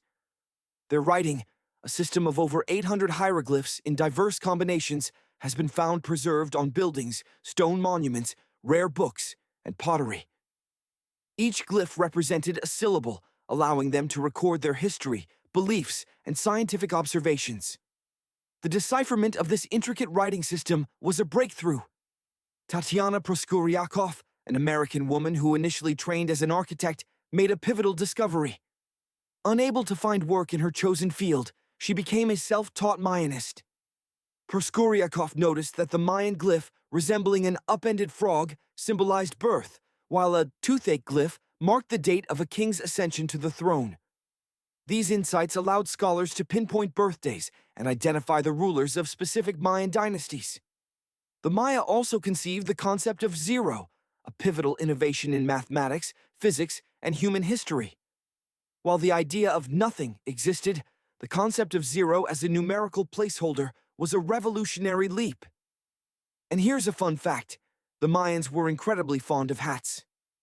The larger the hat, the greater the perceived importance of the wearer. Hats were not merely fashion statements, they served to enhance stature, a significant aspect of their aesthetic ideals. The Mayans also developed one of the most intricate and complex calendars in human history, notable for its use of zero as a placeholder. This calendar famously ended on December 21st, 2012, leading to widespread speculation about the end of the world. Of course, this proved unfounded. The date simply marked the end of a Mayan cycle of years. Despite their advancements in science and astronomy, the Maya held some beliefs that in retrospect seem less accurate. They believed the world was flat, with four corners guarded by brother lords who kept the sky from collapsing upon their lands. However, they were certainly on the right track with their culinary preferences, as they were well-known chocolate enthusiasts. They elevated the consumption of chocolate into an art form. Their chocolate drink, though, differed significantly from the hot chocolate we enjoy today. The Mayan recipe involved mixing cacao with water, honey, chili pepper, cornmeal, and other ingredients to create a foamy, spicy concoction. The ritual of drinking cacao played a vital role in their celebrations and ceremonies. Even today, new discoveries continue to unveil the wonders of Mayan architecture and civilization. Just a few years ago, a Maya pyramid was unearthed at Tonina in the Mexican state of Chiapas. It was estimated to be... Imagine traveling back in time, not to the age of dinosaurs, but to a more recent, yet equally fascinating past. The world of the Maya. Hidden deep within the jungles of Central America lie secrets that have remained buried for centuries. Just recently, explorers unearthed the ghostly remains of not one, but two ancient Mayan cities in the Mexican state of Campeche. For countless years, these magnificent metropolises eluded discovery, veiled by an impenetrable tapestry of dense vegetation.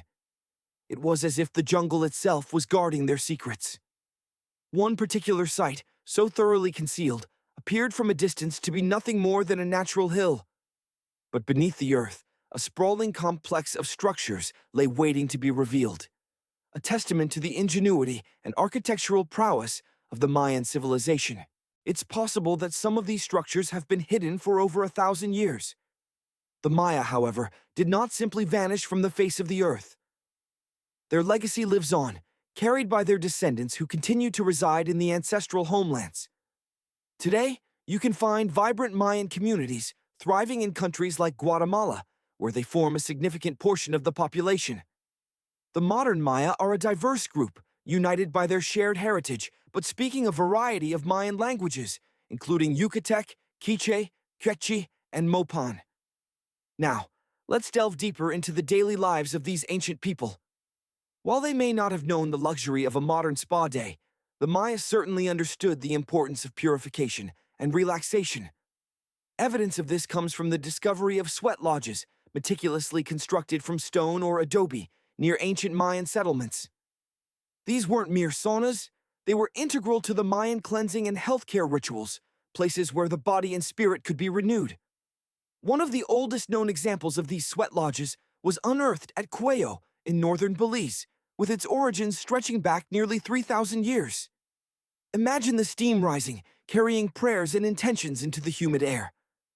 Beyond personal well-being, the Maya were also deeply engaged in a unique and captivating ballgame known as pits. This was more than just a sport. It was a ritual imbued with profound political and spiritual significance. Across numerous Mayan archaeological sites, we can still see the imposing ball courts where these games were played. The objective was deceptively simple: propel a solid rubber ball through a high-mounted stone hoop using only the hips, thighs, and possibly other parts of the body, but never the hands. Think of it as a bizarre fusion of soccer and basketball played under immense pressure. The stakes were incredibly high. In some instances, the losing team, or even just a single player, faced the ultimate penalty: death. Talk about pressure! This life-or-death aspect elevated the game to a level far beyond mere entertainment. It was a symbolic reenactment of cosmic struggles, a way to appease the gods and ensure the continued prosperity of the community. The need for durable, bouncy balls led the Maya to become pioneers in the use of rubber.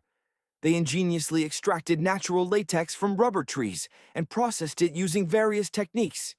By mixing the latex with different plant extracts, they could create rubber with varying properties, each suited for specific purposes. And there you have it, the story of how the ball bounces quite literally, thanks to the ingenuity of the ancient Maya. Deep within the Bolivian Amazon, nestled amidst a sea of green, lies the region of Llanos de Mojos. Here, from 500 to 1400 AD, a sophisticated civilization known as the Kasarabi culture flourished. Imagine sprawling urban centers rising from the jungle floor, adorned with monumental platforms and towering pyramids. These were not mere villages, but meticulously planned cities, interconnected by raised causeways that stretched for miles, linking suburban-like settlements. These ancient Amazonians were remarkably advanced for their time.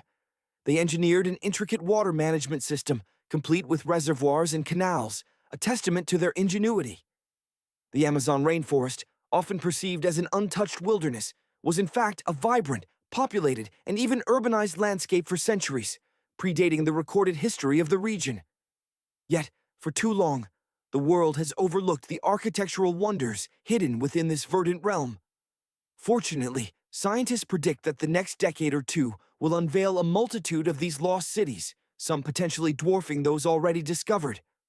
Michael Heckenberger, an anthropologist at the University of Florida, notes that similar settlement patterns, including moats and causeways, have been observed in other areas of the ancient Amazon.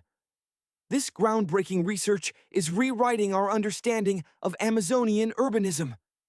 Previous examples were often characterized as loosely connected villages, lacking the centralized grandeur of true urban centers. But Llanos de Mojos possesses precisely that: a fully realized, urbanized Amazonian landscape. In this region, numerous ancient settlements, once home to the Kasarabi people, have come to light.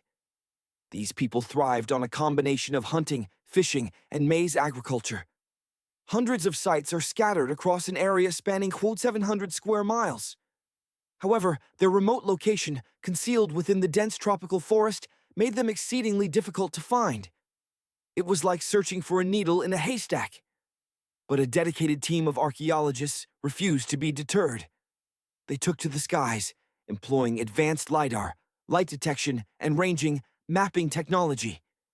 Picture an aircraft soaring above the rainforest, emitting pulses of infrared light. These beams strike the ground and bounce back, providing precise measurements of the distance to various objects. The result is a highly detailed map created from above. Using sophisticated computer software, these scientists were able to digitally remove the dense canopy of trees, revealing the surface of the earth and the ancient archaeological treasures hidden beneath. And what they found was extraordinary.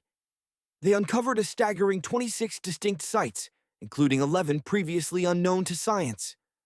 Among these 26 remarkable sites are Landivar and Kotoka, two expansive urban centers.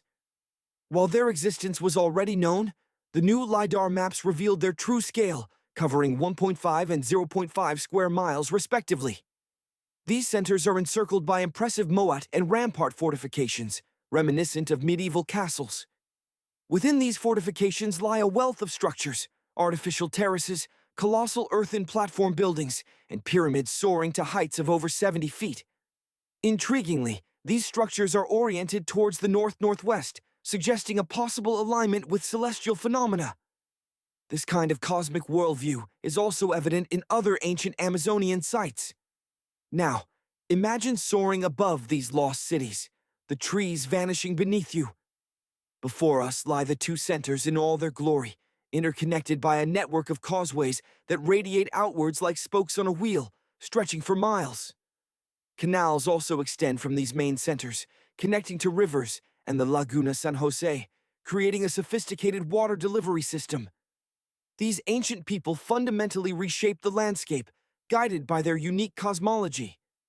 Tragically, their impressive architecture was constructed from mud brick, which, while visually stunning in its time, lacked the durability of materials like the limestone used by the Maya.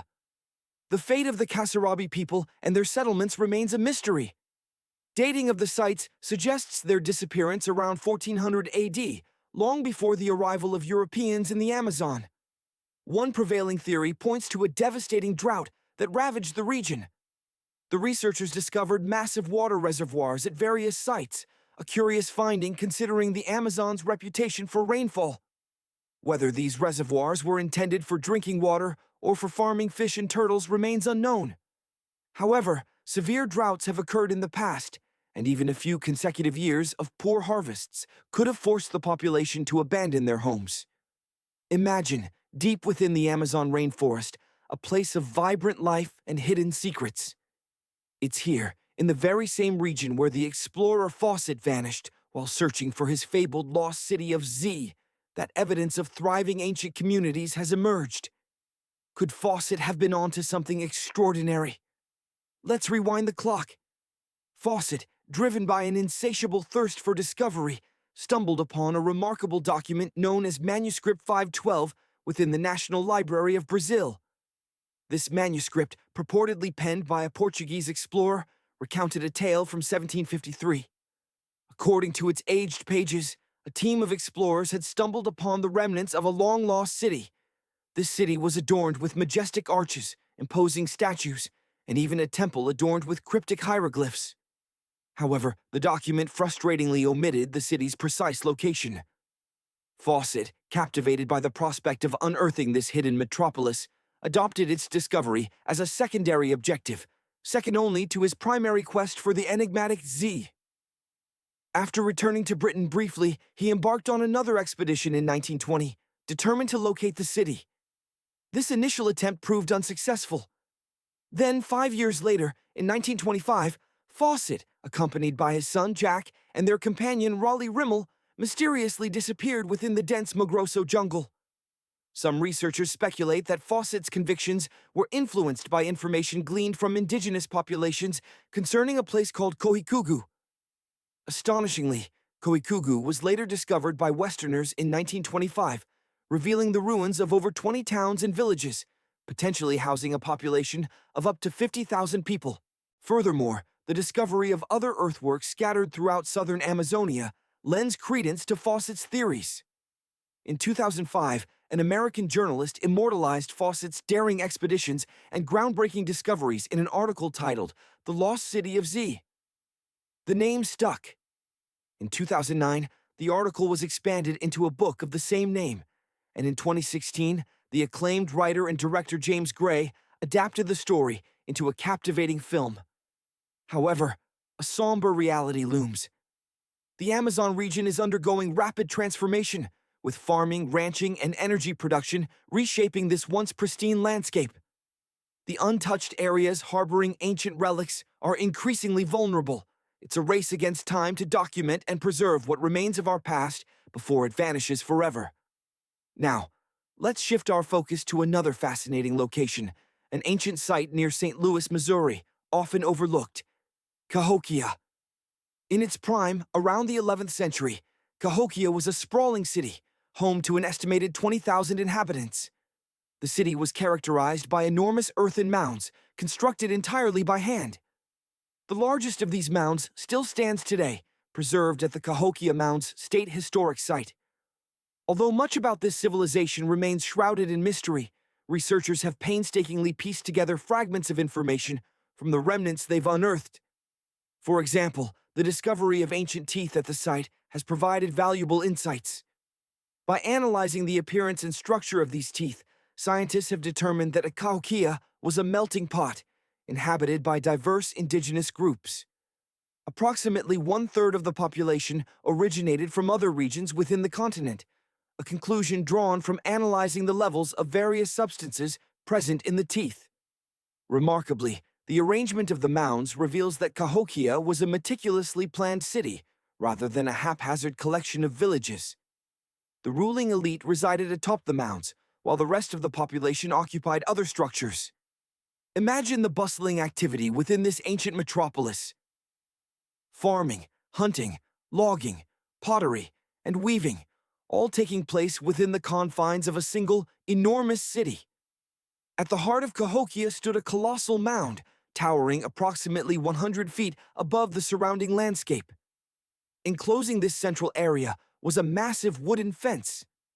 Within the fence lay the city center, featuring a vast open space known as a plaza.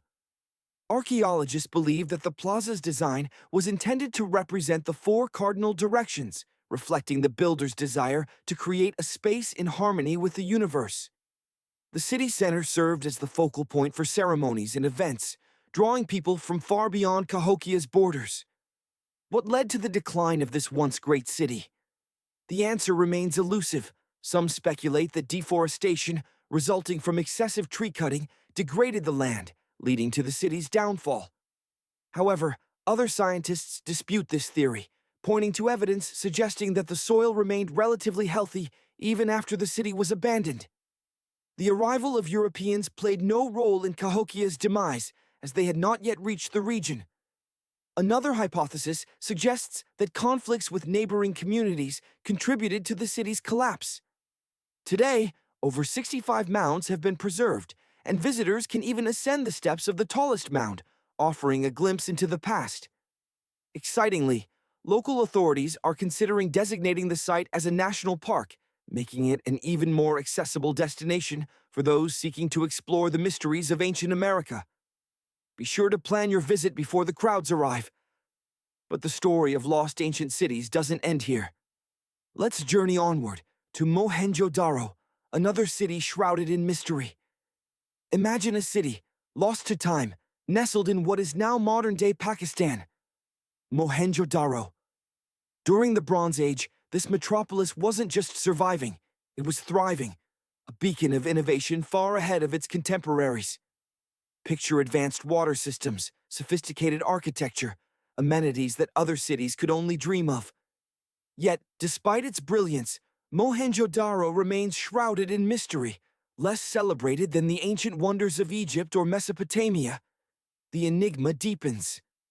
At some point, the city was inexplicably abandoned. Why? The answer remains elusive.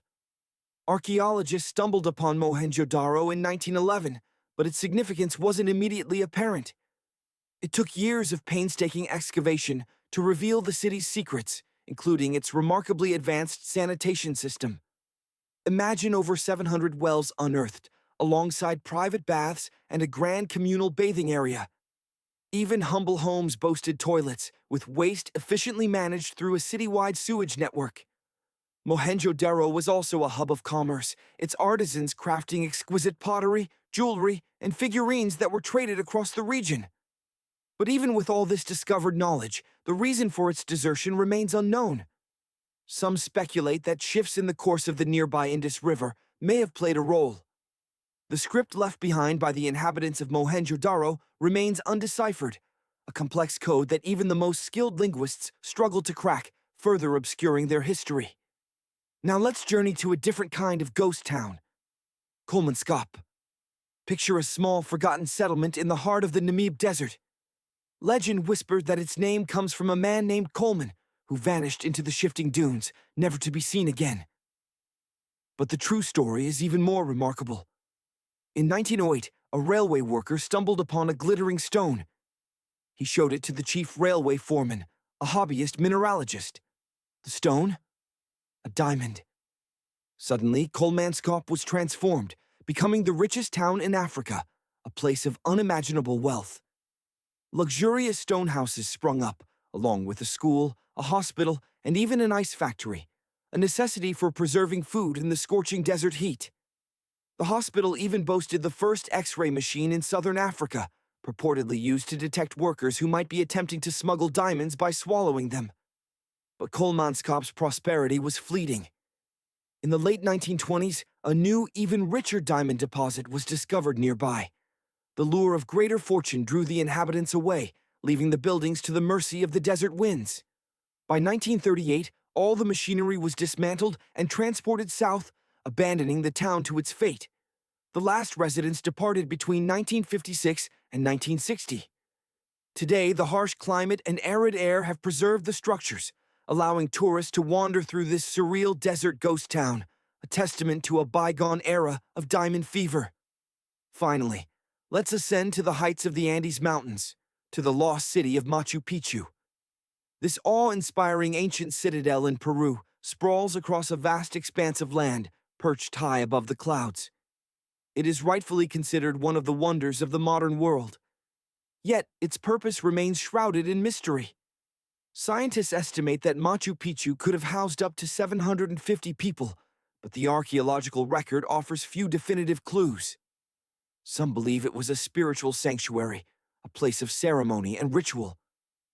Others suggest it was a luxurious retreat for the Inca elite, a sort of ancient spa. The extensive terraces hint at agricultural experimentation, or perhaps a bustling trading post. And then there's the theory that it served as a prison based on the discovery of a cell-like structure. Even today, archaeologists and historians are baffled by the engineering marvels of Machu Picchu. Imagine, the Incas likely didn't use wheels for transportation. How, then, did they manage to haul those colossal granite blocks up the steep mountain slopes? Some of these stones weigh as much as a modern-day truck. Historians believe that hundreds of workers labored together, pushing and pulling each massive stone inch by agonizing inch. The precision with which the stones were fitted together is equally astonishing. The joints are so tight that you can't even slip a knife blade between them. This ingenious construction makes Machu Picchu remarkably earthquake-resistant, a crucial feature in a seismically active region like Peru. The stones actually shift slightly during tremors, then settle back into their original positions, almost as if they're dancing with the earth. Some speculate that wet wooden wedges were used to secure the stones, but that explanation seems inadequate given the sheer scale of the structures. The Incas built Machu Picchu without the aid of pack animals or iron tools. They shaped and assembled everything by hand, relying on ingenuity and sheer manpower. Furthermore, the citadel is built on a geological fault line, requiring extensive earthworks and stone platforms to create a level foundation. Scientists suspect that much of the construction lies hidden beneath the surface in the form of deep foundations and drainage systems, a testament to the Incas' mastery of engineering and their profound understanding of the natural world. Imagine traveling back in time, not to witness dinosaurs, but to explore the hidden wonders of ancient waterways. We begin with structures of incredible precision. Consider the ancient foundations and drainage systems, marvels of engineering from a forgotten age. Recently, using cutting-edge 3D scanning technology, a concealed water system has been unearthed, a testament to the ingenuity of its builders. What's truly astonishing is the construction technique. No mortar was used to bind the massive granite blocks. The fit is so exact, so seamless, that you couldn't slide even the thinnest sheet of paper between them. One intriguing theory posits that the people who constructed these marvels employed stone tools crafted from materials even harder than the very stone they were shaping. A tantalizing glimpse into a lost technology. Now let's journey to North America, where a river defies all expectations. Scientists scratch their heads at its existence, at least according to conventional river dynamics. Most rivers on our planet behave predictably, converging downstream, obediently flowing downhill, and ultimately surrendering their waters to the embrace of an ocean or lake. But the Akamish River in Canada is a rebel, a hydrological maverick that flows in not one, but two directions. Its very name, derived from the local Cree dialect, translates to water that flows both ways, a fitting moniker for this aquatic anomaly. The Akamish, a modest waterway stretching only about 37 miles, once played a crucial role as part of the fur traders' route connecting Hudson Bay to Lake Winnipeg. Nestled between the Hayes River and the Nelson River, its waters are characteristically shallow and darkly stained as it meanders through peat bogs. The real enigma unfolds as we approach the beaver ponds. Travelers who have ventured there describe the Akamish as flowing towards both the Hayes and the Nelson Rivers, originating from the central beaver pond. It's a challenge to pinpoint the precise point where the water divides, as the river traverses a nearly level swampy terrain, its current barely perceptible. Our aquatic adventure continues to South America, where we encounter the Casiquiare River. Imagine a hydrologic wormhole, a conduit between two vast galactic rivers. The Casiquiare stands alone as the only natural canal on Earth that bridges two colossal waterways. The Upper Orinoco, destined to empty into the Atlantic Ocean, and the Rio Negro, the Amazon River's largest left bank tributary. This extraordinary division is known as a bifurcation, a rare phenomenon where a single river splits, diverting its waters into two distinct destinations. The Orinoco, in effect, surrenders a portion of its flow to the Casiquiare. From there, the water embarks on a gradual journey towards the Rio Negro. During the rainy season, the increased rainfall and stronger currents amplify the diversion, channeling a greater volume of water into the Casiquiare. For many indigenous communities, the Casiquiare transcends its physical form. It is a sacred entity. They perceive it as a pathway forged by ancestral spirits to unite the great rivers. Other legends attribute its creation to powerful deities who shaped the land to create this extraordinary waterway. Next, we travel to Suriname, where the Wayambo River exhibits a capricious nature, flowing either east or west, seemingly at whim. But there is a logical explanation for this unusual behavior: rainfall and human intervention. The construction of locks along the river allows for water diversion, with one lock specifically designed to provide rice farmers with an adequate water supply. The Wayambo features at least 3 bifurcation points, making it a complex system to manage. The unpredictable flow of water makes it tricky to predict the spread of pollutants along the river. Its proximity to gold mining and oil production sites exacerbates the problem. If you've ever harbored the desire to drink water sourced from 2 oceans simultaneously, then North 2 Ocean Creek in Wyoming is your destination. This unique waterway originates high in the Teton Range and subsequently divides into 2 branches. Pacific Creek merges with the larger Snake River, which then joins the Columbia River, ultimately reaching the Pacific Ocean. Atlantic Creek, in contrast, flows eastward, feeding into the Yellowstone, Missouri, and Mississippi rivers, eventually emptying into the Gulf of Mexico. Connecting the watersheds of these 2 creeks on a map reveals a single blue line stretching between Oregon and Louisiana. Imagine the irony: explorers relentlessly seeking the Northwest Passage between the 2 oceans, unaware that they could have traversed it using this very creek, albeit with extremely small vessels. Some scientists propose that cutthroat trout were aware of this transcontinental route long before humans. These fish managed to migrate from the Snake River to the Yellowstone River, most likely utilizing this very creek as their aquatic highway. Our final stop features a force of nature that could potentially usurp the mighty Mississippi. Approximately 12,000 years ago, the Mississippi River began to shift towards the basin of the Red River. However, the Mississippi maintained its original course, and the water from the former Red River channel evolved into what we now know as the Atchafalaya River. Initially, this waterway was choked with logs for roughly 30 miles, rendering it impassable for navigation. By the mid-19th century, European settlers cleared the logjam, but the altered water flow threatened the integrity of the lower Mississippi River.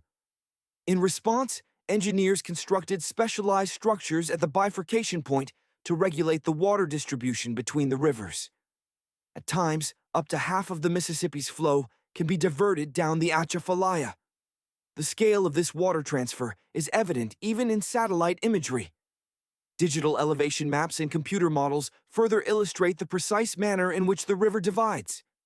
Without those control systems, the Atchafalaya would become the primary channel. Let's journey to a few extraordinary places on Earth, where the very rivers and lakes defy expectations, splitting their waters to feed different oceans. Imagine the mighty Mississippi River, the lifeblood of the American South.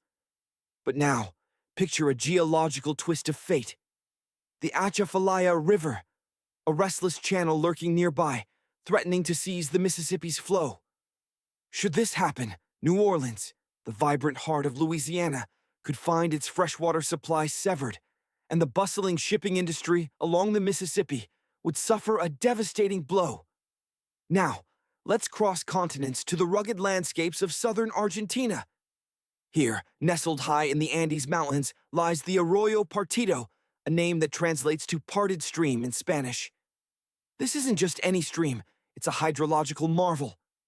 The Arroyo Partido begins its journey amidst a dense tree-covered forest, carving its way through a steep canyon. As it emerges from this gorge, the landscape opens into a wider expanse, and here, in the heart of this valley, a colossal rocky outcrop stands sentinel, directly in the stream's path. This is where the magic happens. The water, confronted by this natural barrier, divides. One branch, veering southward, embarks on a long journey to the Atlantic Ocean. The other, turning north, begins its own trek towards the vast expanse of the Pacific. What makes the Arroyo Partido truly unique is that this bifurcation doesn't occur in a flat, unremarkable lowland. Instead, it happens high in a mountain saddle, a natural dip between two towering peaks. This remarkable feature remains largely unacknowledged on most maps.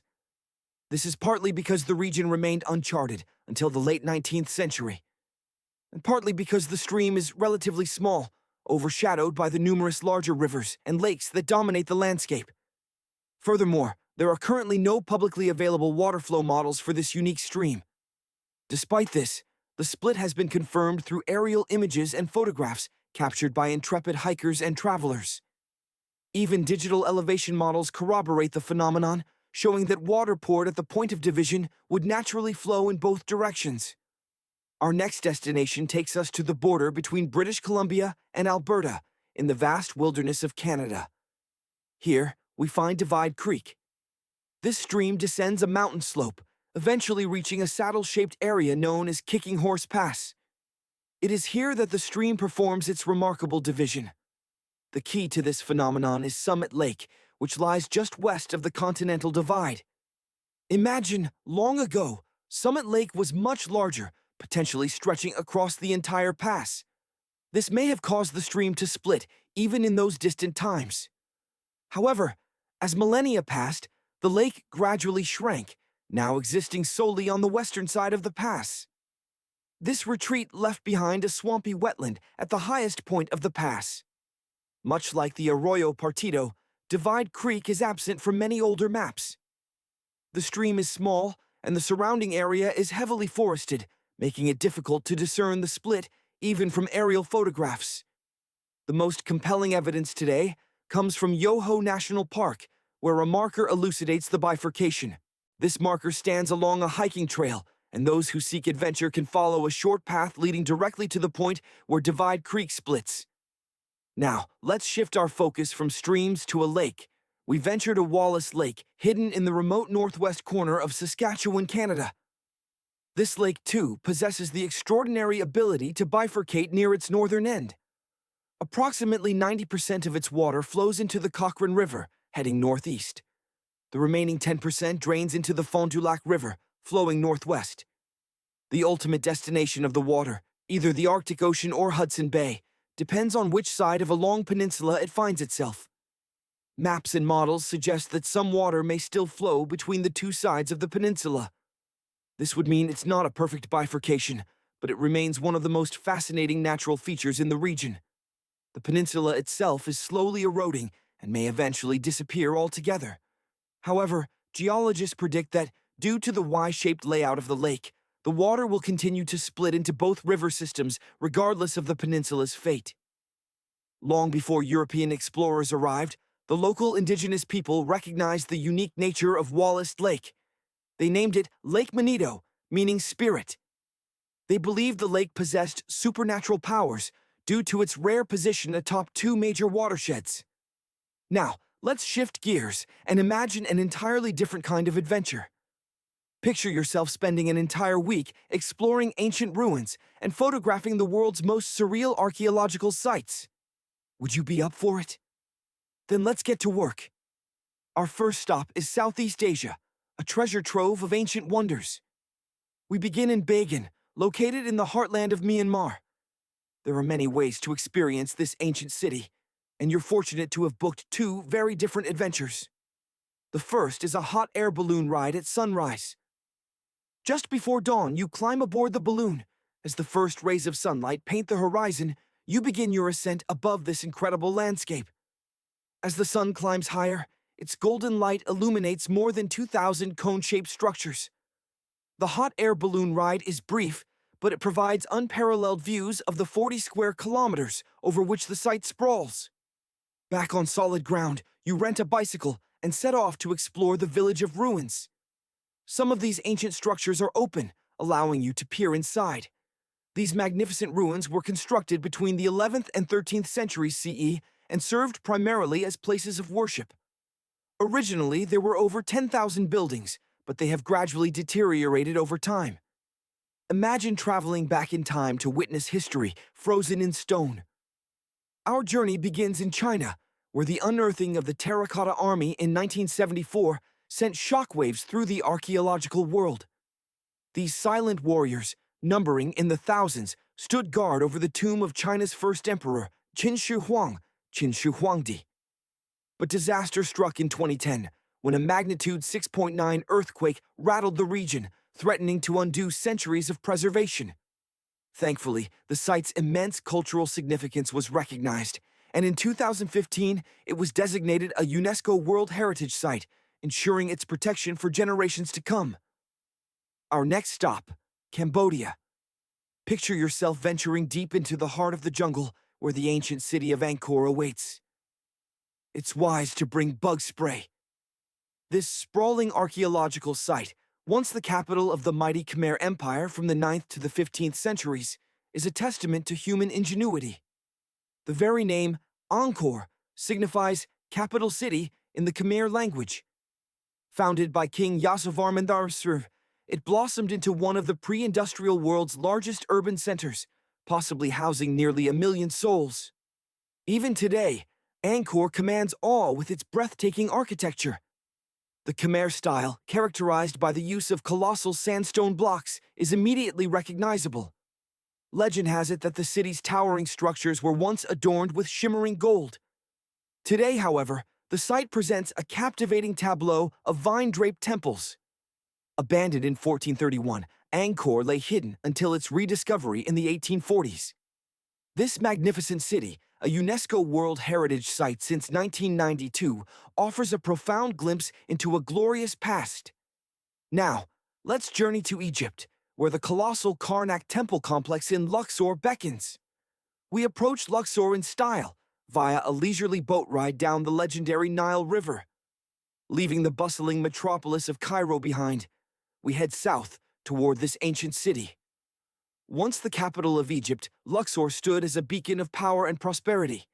The Karnak complex, a sprawling testament to this grandeur, is a must-see. We'll visit at night as the artificial lights bathe the temple's statues and towering stone columns in an ethereal golden glow. The sheer scale of the temple is staggering. Construction spanned the 18th and 19th dynasties BCE, with each pharaoh leaving their indelible architectural mark. A highlight of our tour is a walk down the Avenue of Sphinxes, leading to the awe-inspiring Great Hypostyle Hall, filled with towering pylons and colossal sandstone columns. From the sands of Egypt, we travel to Jordan, where a terracotta landscape of otherworldly beauty awaits. Here lies Petra, a city carved into the very rock, a marvel of the ancient world. This city was a bustling commercial hub dating back to the 4th century BCE. The Nabateans, a resourceful Arab Bedouin tribe, carved their lives into the rose-colored sandstone cliffs, amassing considerable wealth. Petra was renowned for its innovative water management system. As you explore the ruins, you will catch glimpses of this ingenuity. And, of course, no visit to Petra is complete without beholding the iconic Al-Khazneh, the treasury. This magnificent rock-cut facade stands guard at the entrance to the city. Legend whispers of a hidden treasure buried beneath its surface. Our journey continues to southern Europe, specifically the tip of the Italian boot. Here, a day trip awaits, a visit to the haunting ruins of Pompeii.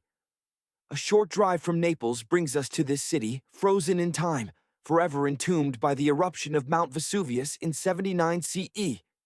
Millions of tons of volcanic ash buried Pompeii.